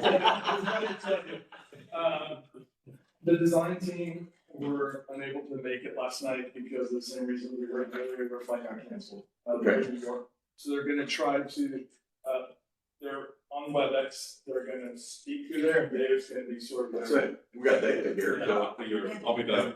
Moderator. I'll tee it up. And, if they're gonna hopefully be able to guide through the market. We're gonna put their van as well. If they told you we only have 15 minutes, no, never mind. That's it. We can do that. We haven't. We do, we have to have about 40. So, are we're waiting to. They're on the call and I sent them a chat request. So are we ready? We're just checking. Showing green now. Can you hear me now? I think they can hear you, they can't come off mute. Right. Yeah, I've got a green. Let me get hold of George. I have a question. Yes. It's good to see you. Yes, thank you. This project's been before the board 2 other times, one with design workshop, one I think with Michael Van Valkenburg. Peter. Yeah, that's right, I'm sorry. And now, field operations. Correct. How does this work? I would ask not you, but I would ask the city of Dallas, having been back now a third time. What does that mean for us on the board as far as the projects going forward? And it just seems like it's sort of a rotating, coming back. So it was at different phases of, instead of design workshop, we had a master plan for the whole district. PWP did a visioning exercise for us, so we brought that to you all so that we could get some input and guidance on some key kind of vision decisions. Now we've advanced the project through design. We've gotten to 30% design, so we thought that's a good point to come in and do kind of a more formal review now. We are working with Leslie on perhaps an investment into the project, so this will function as the formal kind of input on the effort. But we did want to, we probably capped it going more times than most projects do, but we wanted to make sure that we were giving input and guidance along the way. Well, you're welcome to come back. Yeah, I wasn't trying to be negative. I was just trying to understand sort of your all's bigger objective. Yeah, it's the iterative process that you all have helped us through. Okay. I will. I think we're good. We're ready to go, so we'll call this in, and so if you're going to lead us off, again, what we'll do is you'll give us the presentation and be slightly mindful of the time. Yes. But we can crowd anybody. And then the panel will have a round of questions, and then we'll have comments to wrap it up. So that's great. David, go right ahead. So sure. So I'm David Whitley, for those of y'all that don't know me, and I'm the project management consultant with the effort. Texas Trees Foundation is leading this charge with Lanny and Abby from Texas Trees Foundation. We also have our capital campaign manager, Heather Stevens, with us.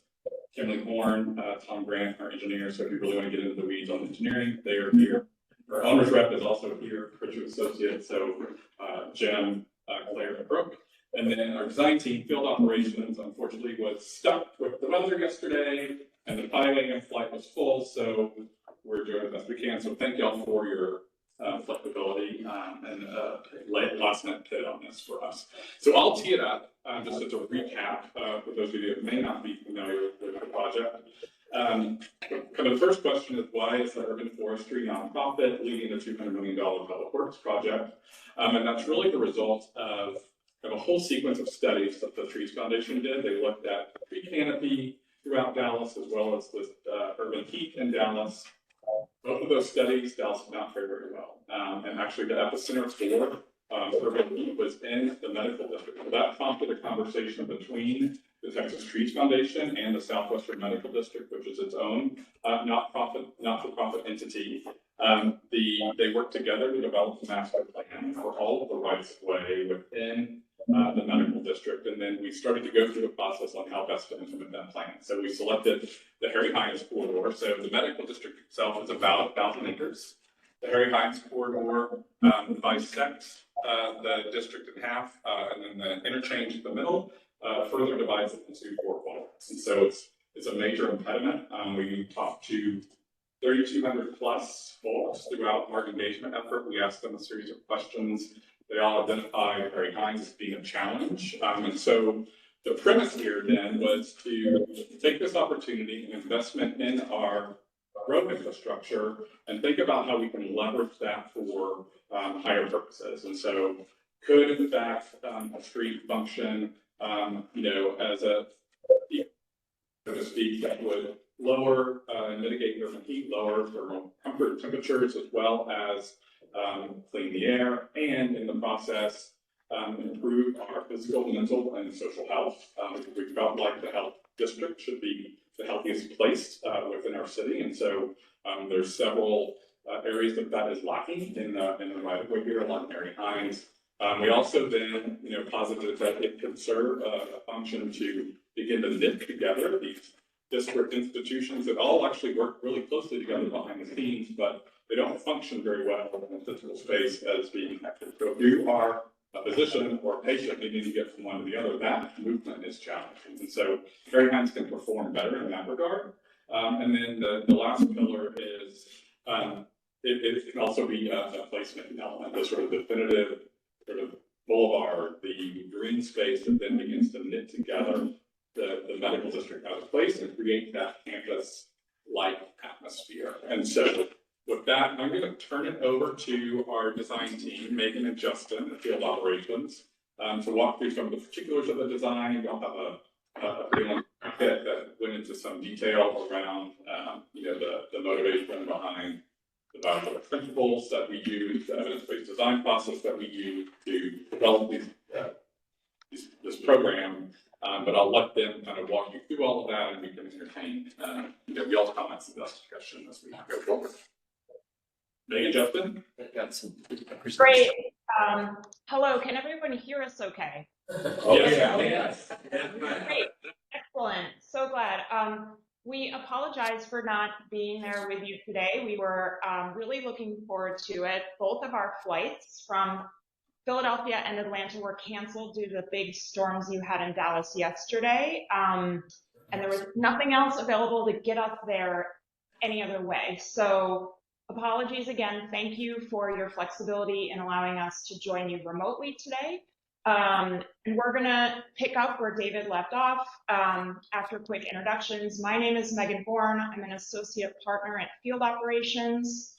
And I'm Justin Jackson. I'm a senior associate at Field Operations. And we have been working with the Texas Trees Foundation for several years to develop what we are now at 30% design of Harry Hines Boulevard in the Southwestern Medical District. We've been working closely with Kinley Horn, our engineering partners, as well as lighting consultants and irrigation consultants, et cetera, to build this work. And I'm going to just quickly walk you through things. These are also, I think, this is really part of the briefing package that we shared with you, and these exhibits and drawings are also on the boards with David there. But I think as David mentioned, we're really looking at transforming the boulevard, Harry Hines Boulevard, the length of the boulevard that runs through the Southwestern Medical District. It's nearly 2 miles in length. You can see there in the pink line within the medical district. And at the center of that line is a 10-acre what is today a cloverleaf, a traffic intersection that we are transforming into a 10-acre cap park, which will serve as the central green space for the district. We're doing this work for 4 million people a year who visit the district, whether those people are patients or family members and visitors of patients or providers and staff that come to work here every day in the district. And this work has been a close collaboration between the City of Dallas, the Medical District, and the Texas Trees Foundation. That collaboration kind of comes together in these 5 project pillars where, Harry Hines is a place where everyone meets, where ambulances are, are meeting, folks who are visiting, meeting people who are traveling through the district to get to other places within the city. And so we know that Harry Hines has many jobs to do. Not only is it a place to get to and from, but there's a lot of technical needs we have here. There's a lot of logistical needs. And then we're really trying to, move this forward in terms of health and wellness and high quality open space. Also, along with those project partners, we've been engaging with the community, those 4 million people who are visiting and working and being treated in the district, as well as the surrounding neighborhoods around the medical district. Our work that we've been looking at in terms of the streetscape and in terms of the park is really being guided by a desire for a healthier and higher quality green spaces within the district. And this really goes back to the connection between, nature and wellness, nature and health, which has been, the connection between those two has been sort of, looked at and studied and understood over and over again. Unfortunately, our medical districts and our hospitals don't yet reflect the importance of connecting nature to health. And that's why we are very excited to be working on this project and to be moving this work forward. For the design, our design work is really grounded in the concept of One Health. That health is not only about physical health, but it's about environmental, social, mental, and physical health. That when we think about a place and the people who inhabit that place, we need to be thinking about the kind of whole person and the whole site. On Harry Hines Boulevard and in the district, that really means, a fitness and wellness destination. It means spaces for gathering and shared activities. It's about access to nature and opportunities for contemplation. And it's about high quality, natural, and resilient environments within the city. And that all comes together in this 30% design, the schematic design for Harry Hines Boulevard. This work comes, we're standing on the shoulders of great collaborators and trusted peers and colleagues from Design Workshop and Peter Walker and Partners. We're taking this work and sort of moving the design forward. We've worked with Kimley Horn on the 30% design on kind of both the roadway and the streetscape work. And we're continuing to engage in that work today.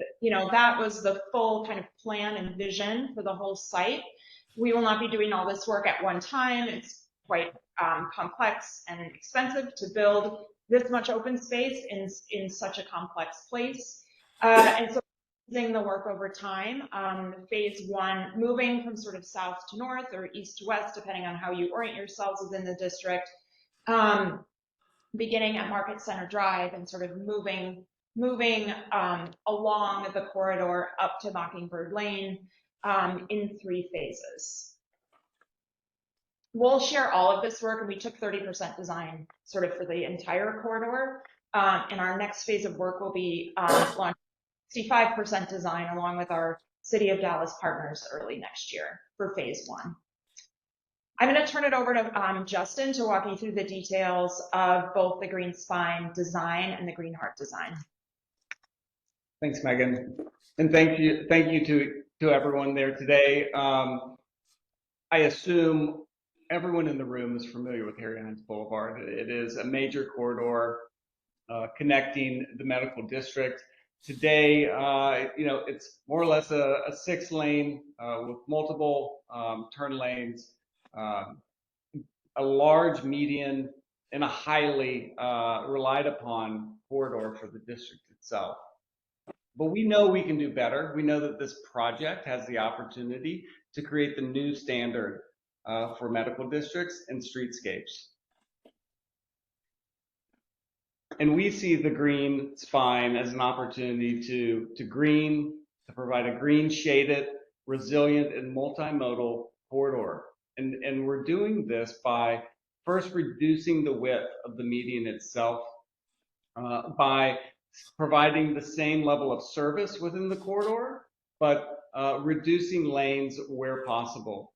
We're also using trees to create a green and comfortable and diverse environment. We are improving nearly 4 miles of sidewalks, 10 intersections, and we're extending the Trinity Strand Trail through a 2-way cycle track running through the corridor itself.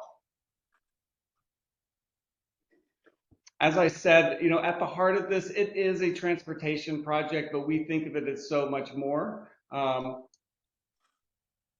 We recognize that it is a corridor to serve vehicles and these institutions. And we recognize that there are environmental conditions, specifically in this slide, the prevailing winds, that do send particulates to one side of the street, in this case, the east side of Harry Hines Boulevard. But we see that as an opportunity to use vegetation, to use topography, to filter that air and provide a safe and comfortable space for pedestrians. We also recognize that because of those prevailing winds, because of the vehicular dominant corridor, that there's an opportunity to connect the Trinity Strand Trail through the site and using it on the west side of Harry Hines Boulevard, the cleanest air quality within the site itself. And we see that as an opportunity to not only provide a cohesive and connected corridor for the 4 million people within the corridor, within the district itself, but also for points beyond.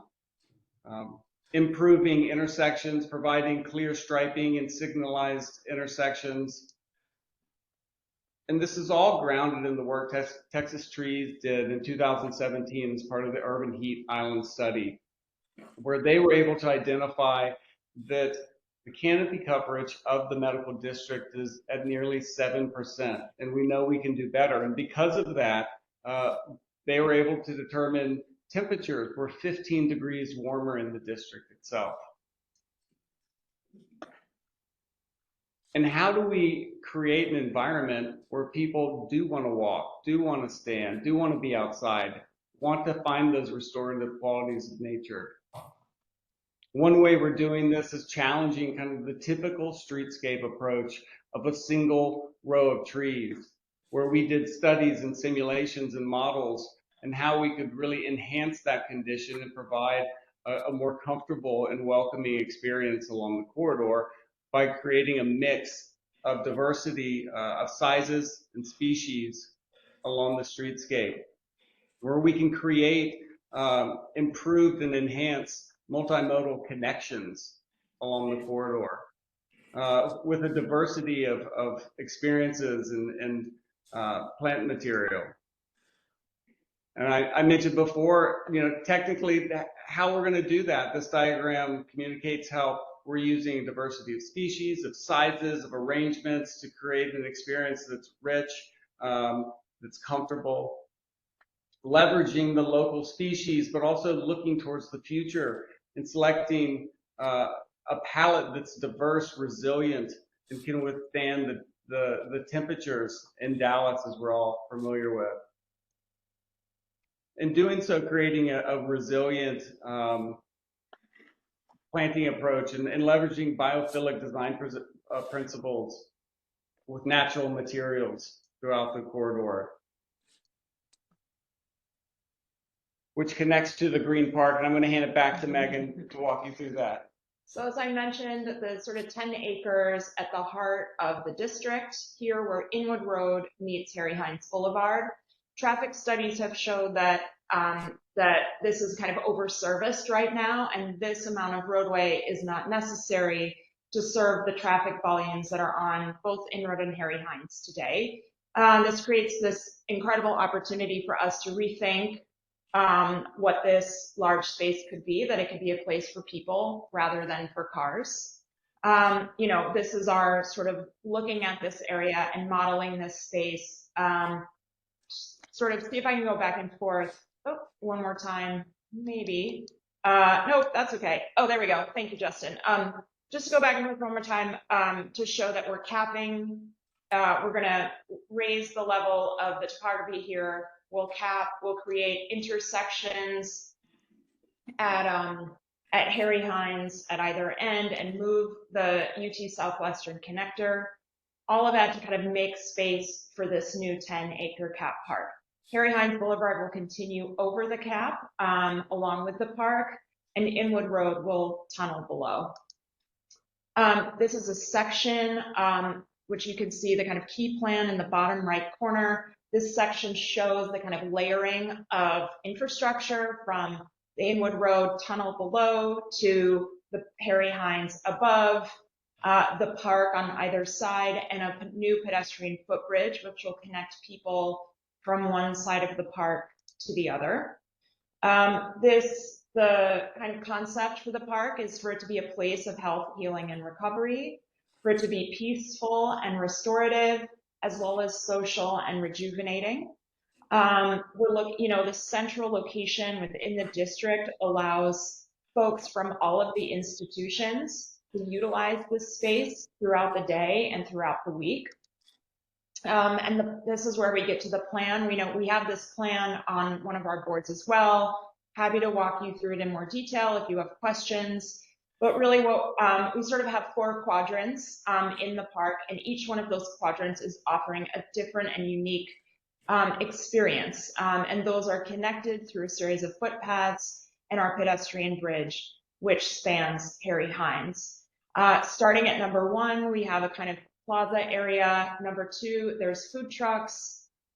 There's a campus walk that's sort of your direct route if you want to sort of get up and over and get to, if you're a UT Southwestern medical student and you're working down here in this corner and you need to get up and through the O'Donnell Grove in the opposite corner, there's a fairly direct route for you to be able to do that. At number 6 are hillside meadows, which create the topography needed to get up and over Inwood Road. Then jumping over at number 7 at the end of our footbridge is an overlook that has an elevated view out to the O'Donnell Grove, which is in the upper left-hand corner of this view. Down an escarpment walk, this is our steepest area at number 8, and that topography enables us to do kind of quite dramatic walk among a sort of rock escarpment to take you down into this area. Number 9, opposite that, are a series of native gardens. At number 10 is a hilltop lawn. Number 11 is a balcony with picnic seating. And we have 2 hilltop lawns of different sizes here within the park. So really a kind of variety of spaces, trying to create social environments, quiet environments, a kind of large range within the Green Park. And then just a few images here and renderings to describe the park itself. As I mentioned, the escarpment walk, which takes you up into the park. You can start to see the overlook in the background. Here is that overlook, which looks back to the O'Donnell Grove. These are the gardens, the sort of native plant gardens, which I mentioned. You can start to see the footbridge in the background. Here is another view of the footbridge, which will take us up and over Harry Hines. The footbridge has a shade canopy, as Justin mentioned all the work we're doing on shade and cooling along the boulevard. That work is all happening here in the park as well. There's sort of strategic openings within that canopy to give you views back to the Dallas skyline down Harry Hines Boulevard. This gets us over to the landing in the West Park with the picnic air tables and opportunities for art. Coming down the walks to the entry grove where we mentioned the plaza with food trucks. There you can see the food trucks, and behind us is a large kind of water wall, which will mask the sound of Harry Hines. So we're looking, again, we mentioned biophilic design. We're looking at using sound and shade and light and natural materials throughout the park. The hilltop lawn for larger gatherings, and then just kind of zooming out to see the park as a whole. I think that gets us really to the end of our presentation. So I'm going to stop sharing my screen so that we can see you again. And happy to take questions. Also happy to share a conversation with David and others in the room. Thank you again for your time and flexibility. I'm very excited to chat with you about the project. And the only thing I would add is a lot of the conversation that we had with the stakeholders in the district was that there was a really strong desire just to have a retreat to nature. And so you'll see the program, the street itself is really evoking the sense of you're walking through growth. We're trying to create that green belt experience versus, walking along a six-lane arterial. And then a lot of the park is really programmed about sort of the variety of natural experiences. It was very clear from the jump that they wanted the programming to really be more focused on nature and less on activity. They did not want to emulate Clydemoor Park. They really wanted this to be sort of more quiet, natural experience in the heart of the district. And so that really is another factor that drove a lot of the design. Okay, thank you, David. It's mind-boggling to me that we're talking about natural experience on Harry Hines. Great. It's question time. Because of the format, because these good folks are not here when we started this morning, I'll go back to the finals with the first question. If each panel member would introduce themselves with their name and their expertise. And so that our team here knows who they're dealing with. Yes, hi. My name is Faisal Syed. I'm a civil engineer, background in traffic transportation. Very interesting project. So I have a few questions. What is the existing median width on the average down Harry Hines? Generally about 50 feet in its current configuration. About 50 feet. And then what is the length of that tunnel section that is for inward water? So from here to here, to the crossing, it is less than 300 feet. We're working to make sure we stay under the limit where we would have to mechanically fit. And then just if somebody can point me the route that Julian will take from Jubilee Southwest campus on the west side to get to the green space. Do we have to go through the intersection, or is there a direct path? Through here, you would either come up to the intersection. Our hope is that this would be kind of a slower pace road, that there might be opportunity for mid-block crossing, but we haven't gotten there yet. But so for now, the kind of formal entries are at the intersection. At the intersections. Same thing on the UT Southwest side. Correct. Okay. And also I was looking in the concept for the proposed, there was a garden path and a sidewalk. What was the thought behind that? What's the difference? Between where? On the proposed section, there is a garden path and a sidewalk. Oh, here. Yeah. Yes. So a couple of things. We wanted to have, and I'll let you all chime in too as well. For safety purposes, we know there are a lot of folks with ambulatory challenges, so we wanted to give slower pace areas on the sidewalk as well. There was also a desire to have walking meetings within the district, and so giving broader, wider sidewalks for those types of experiences, as well as for folks that are more traveling through versus the quiet, more contemplative spaces. Is there anything y'all would add to that, Field Ops?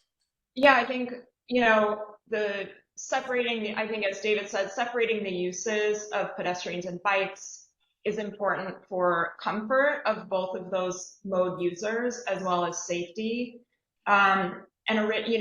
But with the bikes, we felt like it was incredibly important to have the bikes grade separated and to have a single, like a two-way cycle track on that west side of the street. Again, for safety, for connectivity, as well as for better air quality. As you saw, we're using evidence-based design, we're using data to understand what the existing conditions are on site, and our analysis of air quality really led us to the plate, as well as where the Trinity Strand Trail sort of comes in to extend that up that side of the street and create the best quality experience for bikers.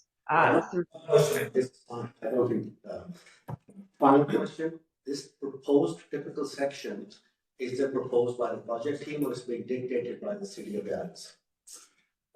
So it's the landscape is proposed by, well, all of us by us. We had a whole lot of discussion with the medical district at the time regarding the main lines of travel.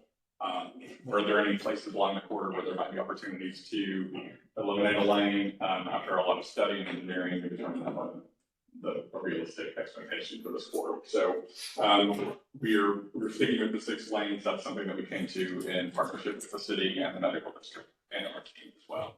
But the landscape component is driven by. I tell you why I'm asking this, because you said existing median, the average is 50, proposed is, I guess, 20 or so, so it's gonna impact a lot of existing mature trees, right, it's on purpose, and everybody's clear on that. Yes, the idea was to reclaim that space and give it to the youth, the pedestrian users on the outside. We also did a tree inventory of the corridor. A lot of those trees are declining, and so it was an issue that we're going to have to tackle at some point. So it felt like an opportune time to address it. David, I'll just add to that too, that in reducing the width of the median itself, we're actually enhancing the intersections. We have 10 intersections, crosswalks for pedestrians within the district. And if you've ever tried to cross Harry Hines Boulevard, it's a daunting task. So by reducing the width of those intersections, we're actually enhancing the experience. Jesse?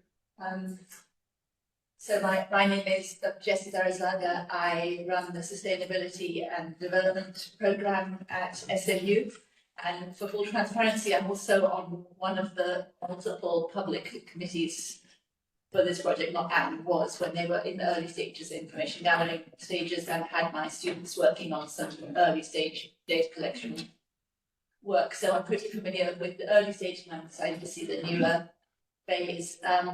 I've got just one quick question. The 2 dotted lines on the large scale plan, one going down to the Trinity Strand, and then one looks to me like it's the dotted line joining the 2 the D line, the dark stations. Is that what that is? Is it one of these ones? Yeah, that's. So here, I'll address the Trinity Strand question, guys. So the Trinity Strand Trail, this is Harry Hines, this is Market Center. The Trinity Strand actually comes into the district presently. It comes up to Medical District Drive, and then turns crosses over Medical District Drive and runs under the dark right of way. And so that's the path that exists today. So what we'll be doing is then basically extending north of Medical District Drive, take us to 2-way cycle tracks, that connection into the larger regional trail system can be made to the rest of the district. And then the dot, there's another, on that same drawing, the dotted line that goes to D and to D at the top and the bottom. Right there. So this is, I believe this is the TRE station. And so it's kind of a study of looking at kind of connectivity to get you at one of these institutions that you use the corridor to get you to a better path to get to the TRE. This is also a line rest stop. But that's that district developed. Yeah, we were looking at how could the corridor itself function to make better connections for the institutions along the district to maybe navigate their way towards a closer point to access those. That's not yet positive. No, that's outside of the part of this work. Okay, sure good. I'll go ahead and go. My name is Norman Alston. I'm an architect, acting chair today. I'm blown away. I don't have any questions. I'm good. Really? It's amazing. It's, Mark Meyer, Hillwood Development, Director of Planning. A few questions. Inwood and Harry Hines, are those right of ways controlled by the city or the state? City. Okay. That's it. Only questions I have. Sarah Fitzgerald with SWA Group. I'm kind of the carbon consciousness of this panel when Jesse's not here. And full transparency, I've also been working with a client in the district, so well familiar with this. My main question, just right off the bat, it's not intended to be a leading one, given my transparency declaration, but I think that beyond the green part at the heart, the design is really encapsulated in the section. And what I'm wondering about is how much, say, control, partnership, cooperation do you actually have from the back of the curb to the right of way? Because that's a really significant part of what you're doing. It is. And so we've had a lot of conversations with the individual institutions because it's largely controlled either by UT Southwestern Parkland or Children's. Those are the main landholders. And so we've identified a few key places along the corridor. We're calling them our front porches, where it's outside the scope of this project, where we could work with the adjacent institution to improve those connections. At a minimum, we wanted to make sure that what we were doing tied into their current sidewalk infrastructure so that we acknowledge that gateway into their property, but we feel like we could do more. So we've had ongoing conversations with each of those institutions about opportunities that they could partner with us on if funding were to become available to improve that connection and that experience and basically expand the footprint of this project all the way to their front door. Okay, so curb to curb, that's like pretty solid. And then back of the curb to the right of way line, that requires partnership. I'm sorry, I misunderstood. I was going right away line to front door. Yeah, back of the. Right away line to front door, we're talking to the institutions. Right away line to back of the curb, it's set. We've been working with all of the partners that everybody has bought into what we have done so far. Okay. Any question? My name is Yojin Tai, I'm architect. My background is more about large-scale mixed-use projects, so really appreciate this gesture. I mean, it's a lot of the design, and my question, go back to very, very similar to hers, is the connectivity to these institutions. Because we understand that Harry Hine cuts half north and south, or whether their orientation. And then all these buildings are way back, and they are designed for cars, for patients and workers. So this tremendous gesture in this really nice environment, how you connect to the individual buildings. I see only one or two couple bridges here or walk paths, but you have to fight your way. And then you also, I was wondering if there's any study from user point of view and to intriguing or to start these design or these notes, urban notes. So I would like to hear what your background in the design process. Sure, I'll kind of touch the kind of broader context, and then I'll let the field operations team touch on kind of the user study component of it. But in tandem with this effort, where we were working to basically, how can we mitigate this as a barrier as you're crossing the right of way? The medical district itself updated their master plan because they saw this as being a big kind of cornerstone of their green space network and their pedestrian network. So that master plan then looks at how the district can start to orient itself in different ways in order to have broader connectivity of green space, as well as introduction of mixed use nodes within the district, because right now it's pretty monolithic with respect to uses. And so the idea of injecting more mixed use experiences at key locations throughout the district can also help to activate the edges of this space and how it's used. So it was really a combination effort between what can we do within the right of way to make the experience getting across the road as gentle as possible with the 6-lane arterial, right? But then what can the district itself then do, and how can they think forward through their investments to help to respond to this investment? I guess a more direct maybe question is to ask ourselves is, if you're on the UT South North, if you wanted to go to the south, would you drive a car to get there? Or you will, because of this, I will walk over. Our hope is the latter. That was a whole, because right now the pedestrian and bike infrastructure is non-existent or pitiful, to be honest.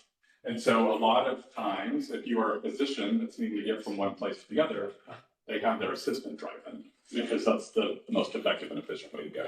So our hope is that by introducing this kind of spine into the district, that opens up a better possibility where they could get from point A to point B in an enjoyable experience. They could choose that versus the car. David, I'll pile on here to that question because it's a great question. Today, you can't walk from end to end in the district. You just can't. There aren't sidewalks. There's not a contiguous set of pedestrian connections that can get you from institution to institution. So that in itself is kind of a core issue. We also know that, like many places in the country, it is hot. And although there are mature trees within the medians, it is not a comfortable place to be outside. So that's really part of the reason we're proposing this new urban canopy. And then we have, Megan spoke to a slide early in the presentation.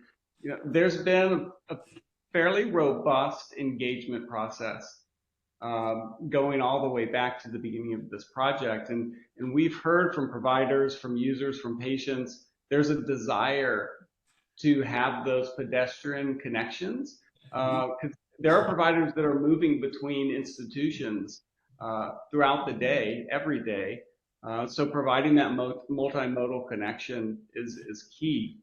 And then, the kind of puzzle is how do we enhance those relationships back to the institutions and back to the existing connections?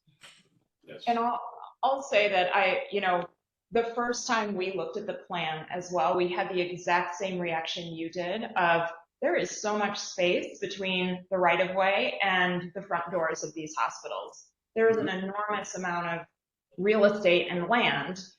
These buildings are huge and they're set very, very far back from the roadway. So we recognize that challenge, right, as you did when looking at the plan. David mentioned this kind of phase 3 work where in our concept design, we designed all those spaces. We looked at those spaces and said, there's a lot of opportunity here, and we know that you need a kind of seamless connection for people who want to use these spaces. In our first phases of work, we are working within the right of way because that is the expedient place we can work. That's our partnership with the city of Dallas. Within that, we're being very smart, as David mentioned, about all of the sidewalks and the pedestrian connections will link to the existing sidewalks and connections that those hospitals have. So there will be continuous connectivity from front door to front door. And so that is something we're quite mindful of. And we didn't, we saw the kind of zoomed out 30,000 foot version of our plan. As you zoom in, you see those connections.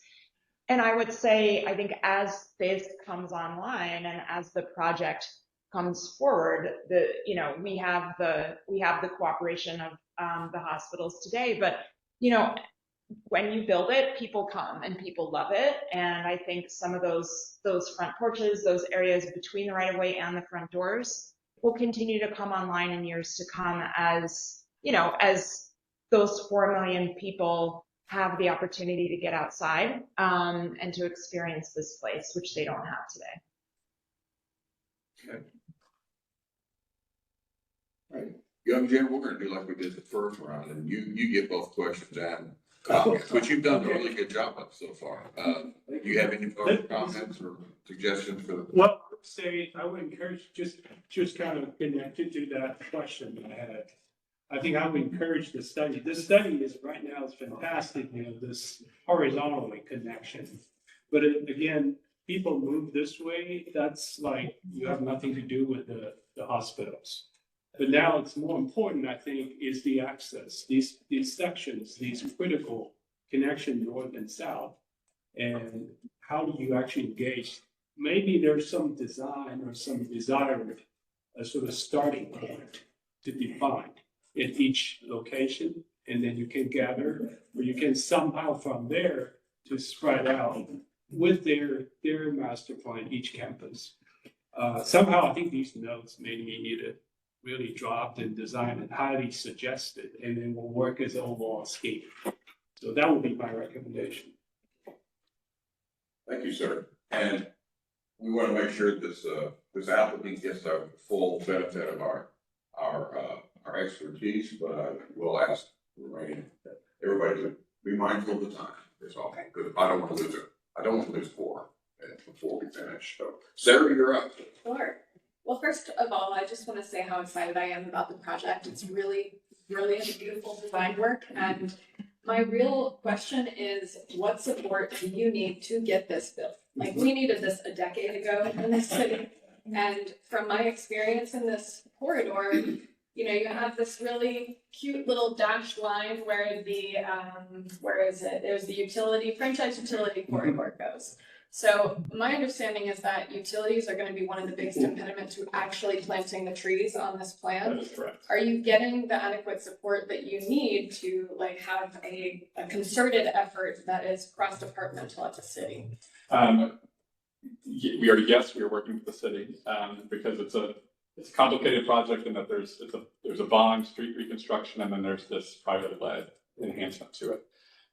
We're also actually just this afternoon having a workshop on that very issue. So we have gone through and identified where all the utility conflicts are, which is pretty much everywhere. The entire, just put a highlighter of the whole thing, it's all of it. And so if we're looking at those, the conversations, you know, what is that critical path? And so that's, you know, our friends at Butcher Associates are really going to help us figure out how to navigate that and how to sort of coordinate with the city on the things that really needs to be moved as a result of their street reconstruction. One path that needs to happen, the other might be because of our landscape work, where it needs to occur, and that's a separate path. And so we're putting together the game plan now to do that. I think that, you know, the trick is it's a very expensive endeavor to move those utilities. And so that's the reason we're here, in order to help kind of bridge that gap to make this possible result with all the utilities that are happening around them. Okay. Yeah, I think that there's much to be complimentary about, but for the interest of time, I just want to say like this panel wants to support the implementation of this work. So if anything else comes up, I'd be curious to know about it. Great work as a design team. Ready? All right. Great project. Again, this is really interesting. Sports seeing 2 sort of what I would say huge projects for the city of Dallas today that will be here for the next 1, maybe 50 years, this maybe 100, 150 years. So I think you guys need to go bigger. I think we need to increase the budget. And the reason I say so is that I think the green spine's great. I think you guys can figure that out with franchise utilities. But when you get to the Green Heart is still a transportation project. You still have a road that bisects through this cap park. I wouldn't even call it a cap park. It's a cap road. It's a road on top of a road with a 4-way intersections on both sides of that. It functions the exact same as the Cloverleaf. It's an obstruction. And the reason I asked if these are City Dallas roads is to say, why can't this be a full-blown intersection at Inwood and Harry Hines that is below grade, that has a cap park on top of it? And before everybody says we don't have enough money and we can't do this and yada, yada, yada, I'd ask the team to go back and really study very strongly if this is going to be in place for 150 years, and it's going to be the thing that connects the medical district all together and is the economic generator of it. We have to think bigger. And it's great that you bring that up, Mark. We with the Peter Walker visioning exercise, they looked at a whole array of those, and that was one of the scenarios that was evaluated was a 4-way intersection between these 2 roads, and there was the engineering to make that function so that cars could still get through that intersection, because you have 40 or so thousand on Harry Hines and more than that on Inwood. And so that became difficult to do in an underground situation. And so we were happy to go back and look at that. But that was one of the alternatives we evaluated. I don't know if Tom has any other to go back and total recall from 5 years ago, but on how we looked at that and what maybe some of the particular challenges of that solution were. It just feels like this is still a transportation project, and the design solution isn't landscape architecture, it's transportation, unfortunately. And if we truly are gonna make investment spaces within the city of Dallas, we've got to try to really flip that switch. So maybe that solution isn't the solution, but I would ask, is there any other way to make this a contiguous green strip from O'Donnell to the bird sanctuary? If you look at that, you have over 30 acres of open space that I think over the next 30 or 40 years, you will see these medical institutions adapt and create a more urban inner sort of circle or master plan around the space. That's all. Thank you, Mark. Yes. Yes, it's actually great that I'm going right after Mark because I completely have the opposite point of view. That's okay. I was part of the conversation, and one of the things I thought was problematic when it was a complete little hill in the middle was that it was so kind of inward looking. And I think that what has evolved in this new design is much more connected and much more of an urban vision rather than pretending you can just put a park on top of a road and hide it. Because actually we all experience the road. And what I really love about this design is that the design is for this incredible boulevard, and yes, it's got 6 lanes of traffic, but you'll imagine it as a continuous thing that happens to go through the middle here. So my first comment was going to say that I really support the development of this avenue that runs right through, and the way that the park in the centre seems to weave above and below it, I think is a really beautiful solution. And then I wanted to say that I really find the most compelling part of the design is this big diagonal that's been created that I haven't seen before. And I think it's really important because, as he just said, the bird sanctuary and the O'Donnell park are the two really key elements here, and this park in some ways connecting them. So first I wanted to applaud that movement and say that I recognise its importance, and I think we as a city should make sure that we keep retaining and supporting that diagonal connection. But secondly, I wanted to put my effort and voice behind the idea that that connection really looks like it's not fully developed at the bottom right and top left corners, where the service roads seem to have taken priority over the park connection. It's like right down there, Yeah, yes, and right in here, yeah. And I can see down there at 12 and 13 that there's some effort to connect a little bit across to UT Southwestern, but there aren't even any little circular numbers down at the bottom right and top left.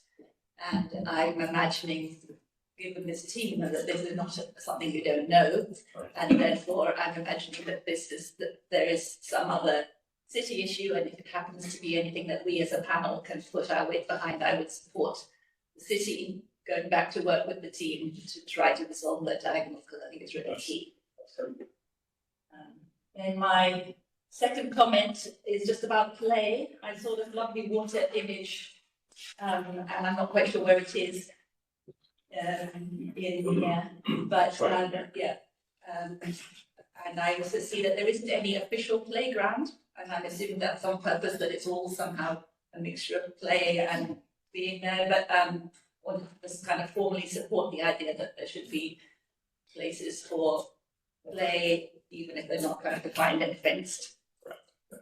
And then the third comment is, as a cyclist and a user of the Trinity Strand Trail, I'm so happy to hear that it's going to connect along here, and I would like to just propose, as you get into detailed development, that we think of cyclists as thirsty people, and if there are connections that can be made to, retail places in the hospitals where one could go and buy water, rather than sometimes the Trinity Strand Trail is hard to get off if you want to stop and eat. Sorry? Maybe a brewery. Maybe a brewery, yeah. But, just having exit places for thinking of cyclists as people who stop and stay and rest and not just people who keep going fast. Yeah. Thank you. Thank you, Jesse. So I have some feedback that is kind of related. See, one of the challenges that I had is that this is one of those projects that is monumental. It's going to change Dallas significantly for many, many years. And so I would have preferred very pedestrian friendly connections from major traffic generators like pedestrian traffic to the big park without having to go through an intersection. Right now, I see that we're still gonna be forcing everybody to just go there, push a button, wait to cross 6 lanes, and then make it in. I really do not like that about this project, mainly because we are spending a whole lot of money on it already. By reducing the median, we are reconstructing all of Henry Heights, right? We are taking the concrete from over here to over here, so we're gonna be rebuilding all of Henry Heights. So this is a massive, massive project. My second comment related to that is that let's say that I get it that you cannot really put, Henry Heights underground. But can it at least be evaluated that the east-west connection, and I understand there are vertical constraints about criteria, but seemed like the green space was really choked down based on, hey, let's not spend money on air handling of the tunnel. So that tunnel length dictated the green space criteria for the heart, which is really the main focus of this project. I would suggest, I think that from my perspective, I don't think it's a good decision. And air handling for that probably is not as expensive when you compare it to the overall magnitude of the project. If we were to expand and pull that green space further down, it would look very different. And I would encourage that other, at least on the west side of Henry Heights, where we have the circulatory roadway, which is grade separated, maybe that can be somehow repurposed to provide connection from the park to that space and to the each of the medical facility without having to go through intersections. And we do have, and it's hard to see here, and it's not fully developed, but so this is a roof garden Rooftop on top of the garage. So there is a connection proposed to get from the garage connector and then from the connector to the park. Okay, great. The same thing, see, that is what I think would be perfect if we do that on the southwest quadrant as well. Because I think there's plenty of pedestrian traffic that would go that way and it would be helpful to have that. And then my third comment is from a traffic perspective, this intersection, and it's a great job the way we have looked at it, but we are still maintaining every single movement that was there before. I'm assuming traffic counts have been done, and I wonder if there was any thought given to eliminating some of the movements. For example, and I don't know the answer to that, but for example, southbound of Henry Heights to eastbound Inwood. Somebody coming through, making a left turn, going in, is it really that much of a movement that requires us to have that, that movement? And likewise, in east-west direction, anybody coming on Inwood eastbound, they're not gonna take that service road and then cut through the intersection and go back up, right? So I would encourage, and only because of the magnitude of this project, look at the different traffic movement counts. I understand that the through connectivity is a lot, which is fine, but I would love to close out as many median openings as possible. And not provide cut-through options from a traffic perspective, I think would be helpful. I have lots of other comments, but they are, so for one other thing, I personally think that we should really take the Green Spine project, and that is a project by itself. The reason I say that is, right now, based on what you have presented, yes, it is great, we're gonna reduce the thermal image and we are putting new speed, but you really gotta, in order for at least me, and I'm an engineer, make a decision, I need to see a plan, a schematic plan that shows me right of way, your sections. For example, I question why we have the sidewalk and a garden path, and there may be a very good reason for it, but unless I see it on a plan that shows me the connections to each of the traffic generators that come to it, it's difficult to say, well, we're gonna just go with this section. Because it's a pretty long project. And there are different conditions at different places based on the property owner. So I would encourage that before that design is kind of married into, you really need to have a plan, you at least a layout of showing all the physical connections of how things are moving. And I would encourage the same thing on the other intersections throughout the corridor. Look at which ones can be eliminated, or at least the terms which can be eliminated. That's it. Okay. Thank you, Faisal. I'm going to, I actually have some written comments from two of our members that are not here yet. They're briefing out, but I'd like to amend the record. One is from Maria Gomez, an architect. She is very complimentary of the project. Her only real comment was that she feels like the pedestrian distances, particularly on the bridge, are long, and to consider opportunities for people to stop and rest along the way. But again, she's very supportive. And the other notes are from Enrico Francisco. He is our chair, and he is an architect. He fully supports. He's quite enthusiastically supports the project, and feels like it's a transformational project for Dallas. Makes a note that it's not hyperbole in his mind, and that we should support this project fully, which you know that we do. Yeah. And with that, and I'm not going to double down on any of the things my colleagues have said. It's closer to their expertise than mine anyway. The last thing I need to wrap this up, and David, is there anything that you would like on the record from us that would be helpful as a means of support to in writing that goes with y'all through this review process that we can address directly that maybe we haven't brought up so far? I think certainly pushing the envelope on traffic management is helpful. It's a delicate balance in this district, maintaining emergency access and life, but to continue to press us to think very critically about the transportation decisions that we're making is helpful. You want us to encourage to be yeah, much what Faisal said. I think that covers the sort of decisions, the thought to sort of really think through what's needed in that. To make sure it's clear, I think that we expand that and encourage everybody in the process beyond the design. Look very critically at some of these issues that are particularly complex for a project like this, and make sure we give this clearly transformational project every opportunity for success across the board.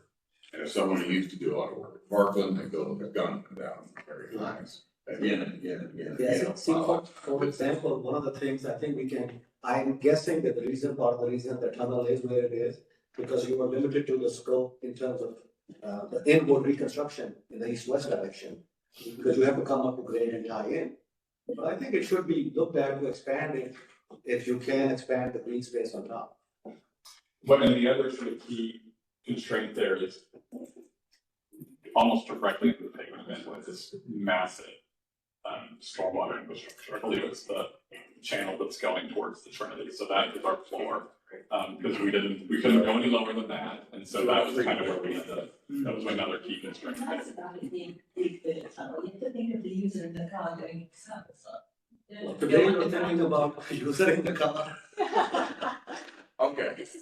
It seems like the bigger thing that everybody said though, this connection between O'Donnell and the Berkeley Quarry needs to be strengthened somehow. However the design team thinks about it, because those are the two biggest open spaces, and right now it feels still disconnected. And the bird sanctuary is in danger of disappearing again in some of these drawings. I mean, I know it was the beginning important thing, but it doesn't really get big enough on this. Yeah. We have typically not encouraged pedestrians to go into the bird sanctuary. It's not. It's a bird sanctuary. It's a pleasant place to live. But however, it's for human. And so, while in planning and sort of looking at the green connectivity, it's significant, but that the pedestrian connection directly to the sanctuary is not as important as, say, the connections to the garage and the parking, everything that's servicing this component that UT Southwestern Canada. So looking at that, I think certainly merits a closer investigation around all the sort of four corners there. Very good. All right. Sorry, if I could chime in. Thank you all, panel. Your questions about how can the city and how can this panel support the project, thank you for that generous consideration. I would say, along with traffic management, I think support on utility relocations is essential. I think, Sarah, your point, I'm like nodding along with you. We know that to do the greening work and to do this work, there's going to need to be major utility relocations underground. That work's never exciting and fun to think about, but it's essential to the success of the project. And we know that we will need the city to be a great partner, to work with our team, to work with our team to get those utilities relocated. We're working behind the scenes really hard on that, but I think the partnership with the city is essential there. So not the most exciting ask, I would say, but it certainly will allow us to do everything. It will allow the vision to be executed. Okay, so Greg, we have that as maybe a standalone comment also, so we've got that. Okay, Yeah. And with that, we'll wrap up. I want to thank everybody for coming, for the incredible amount of work that was done, and for sticking with us on an unusually long panel session. So with that, we're adjourned. Thank you all very much. Thank you. Thank you. Bye, y'all.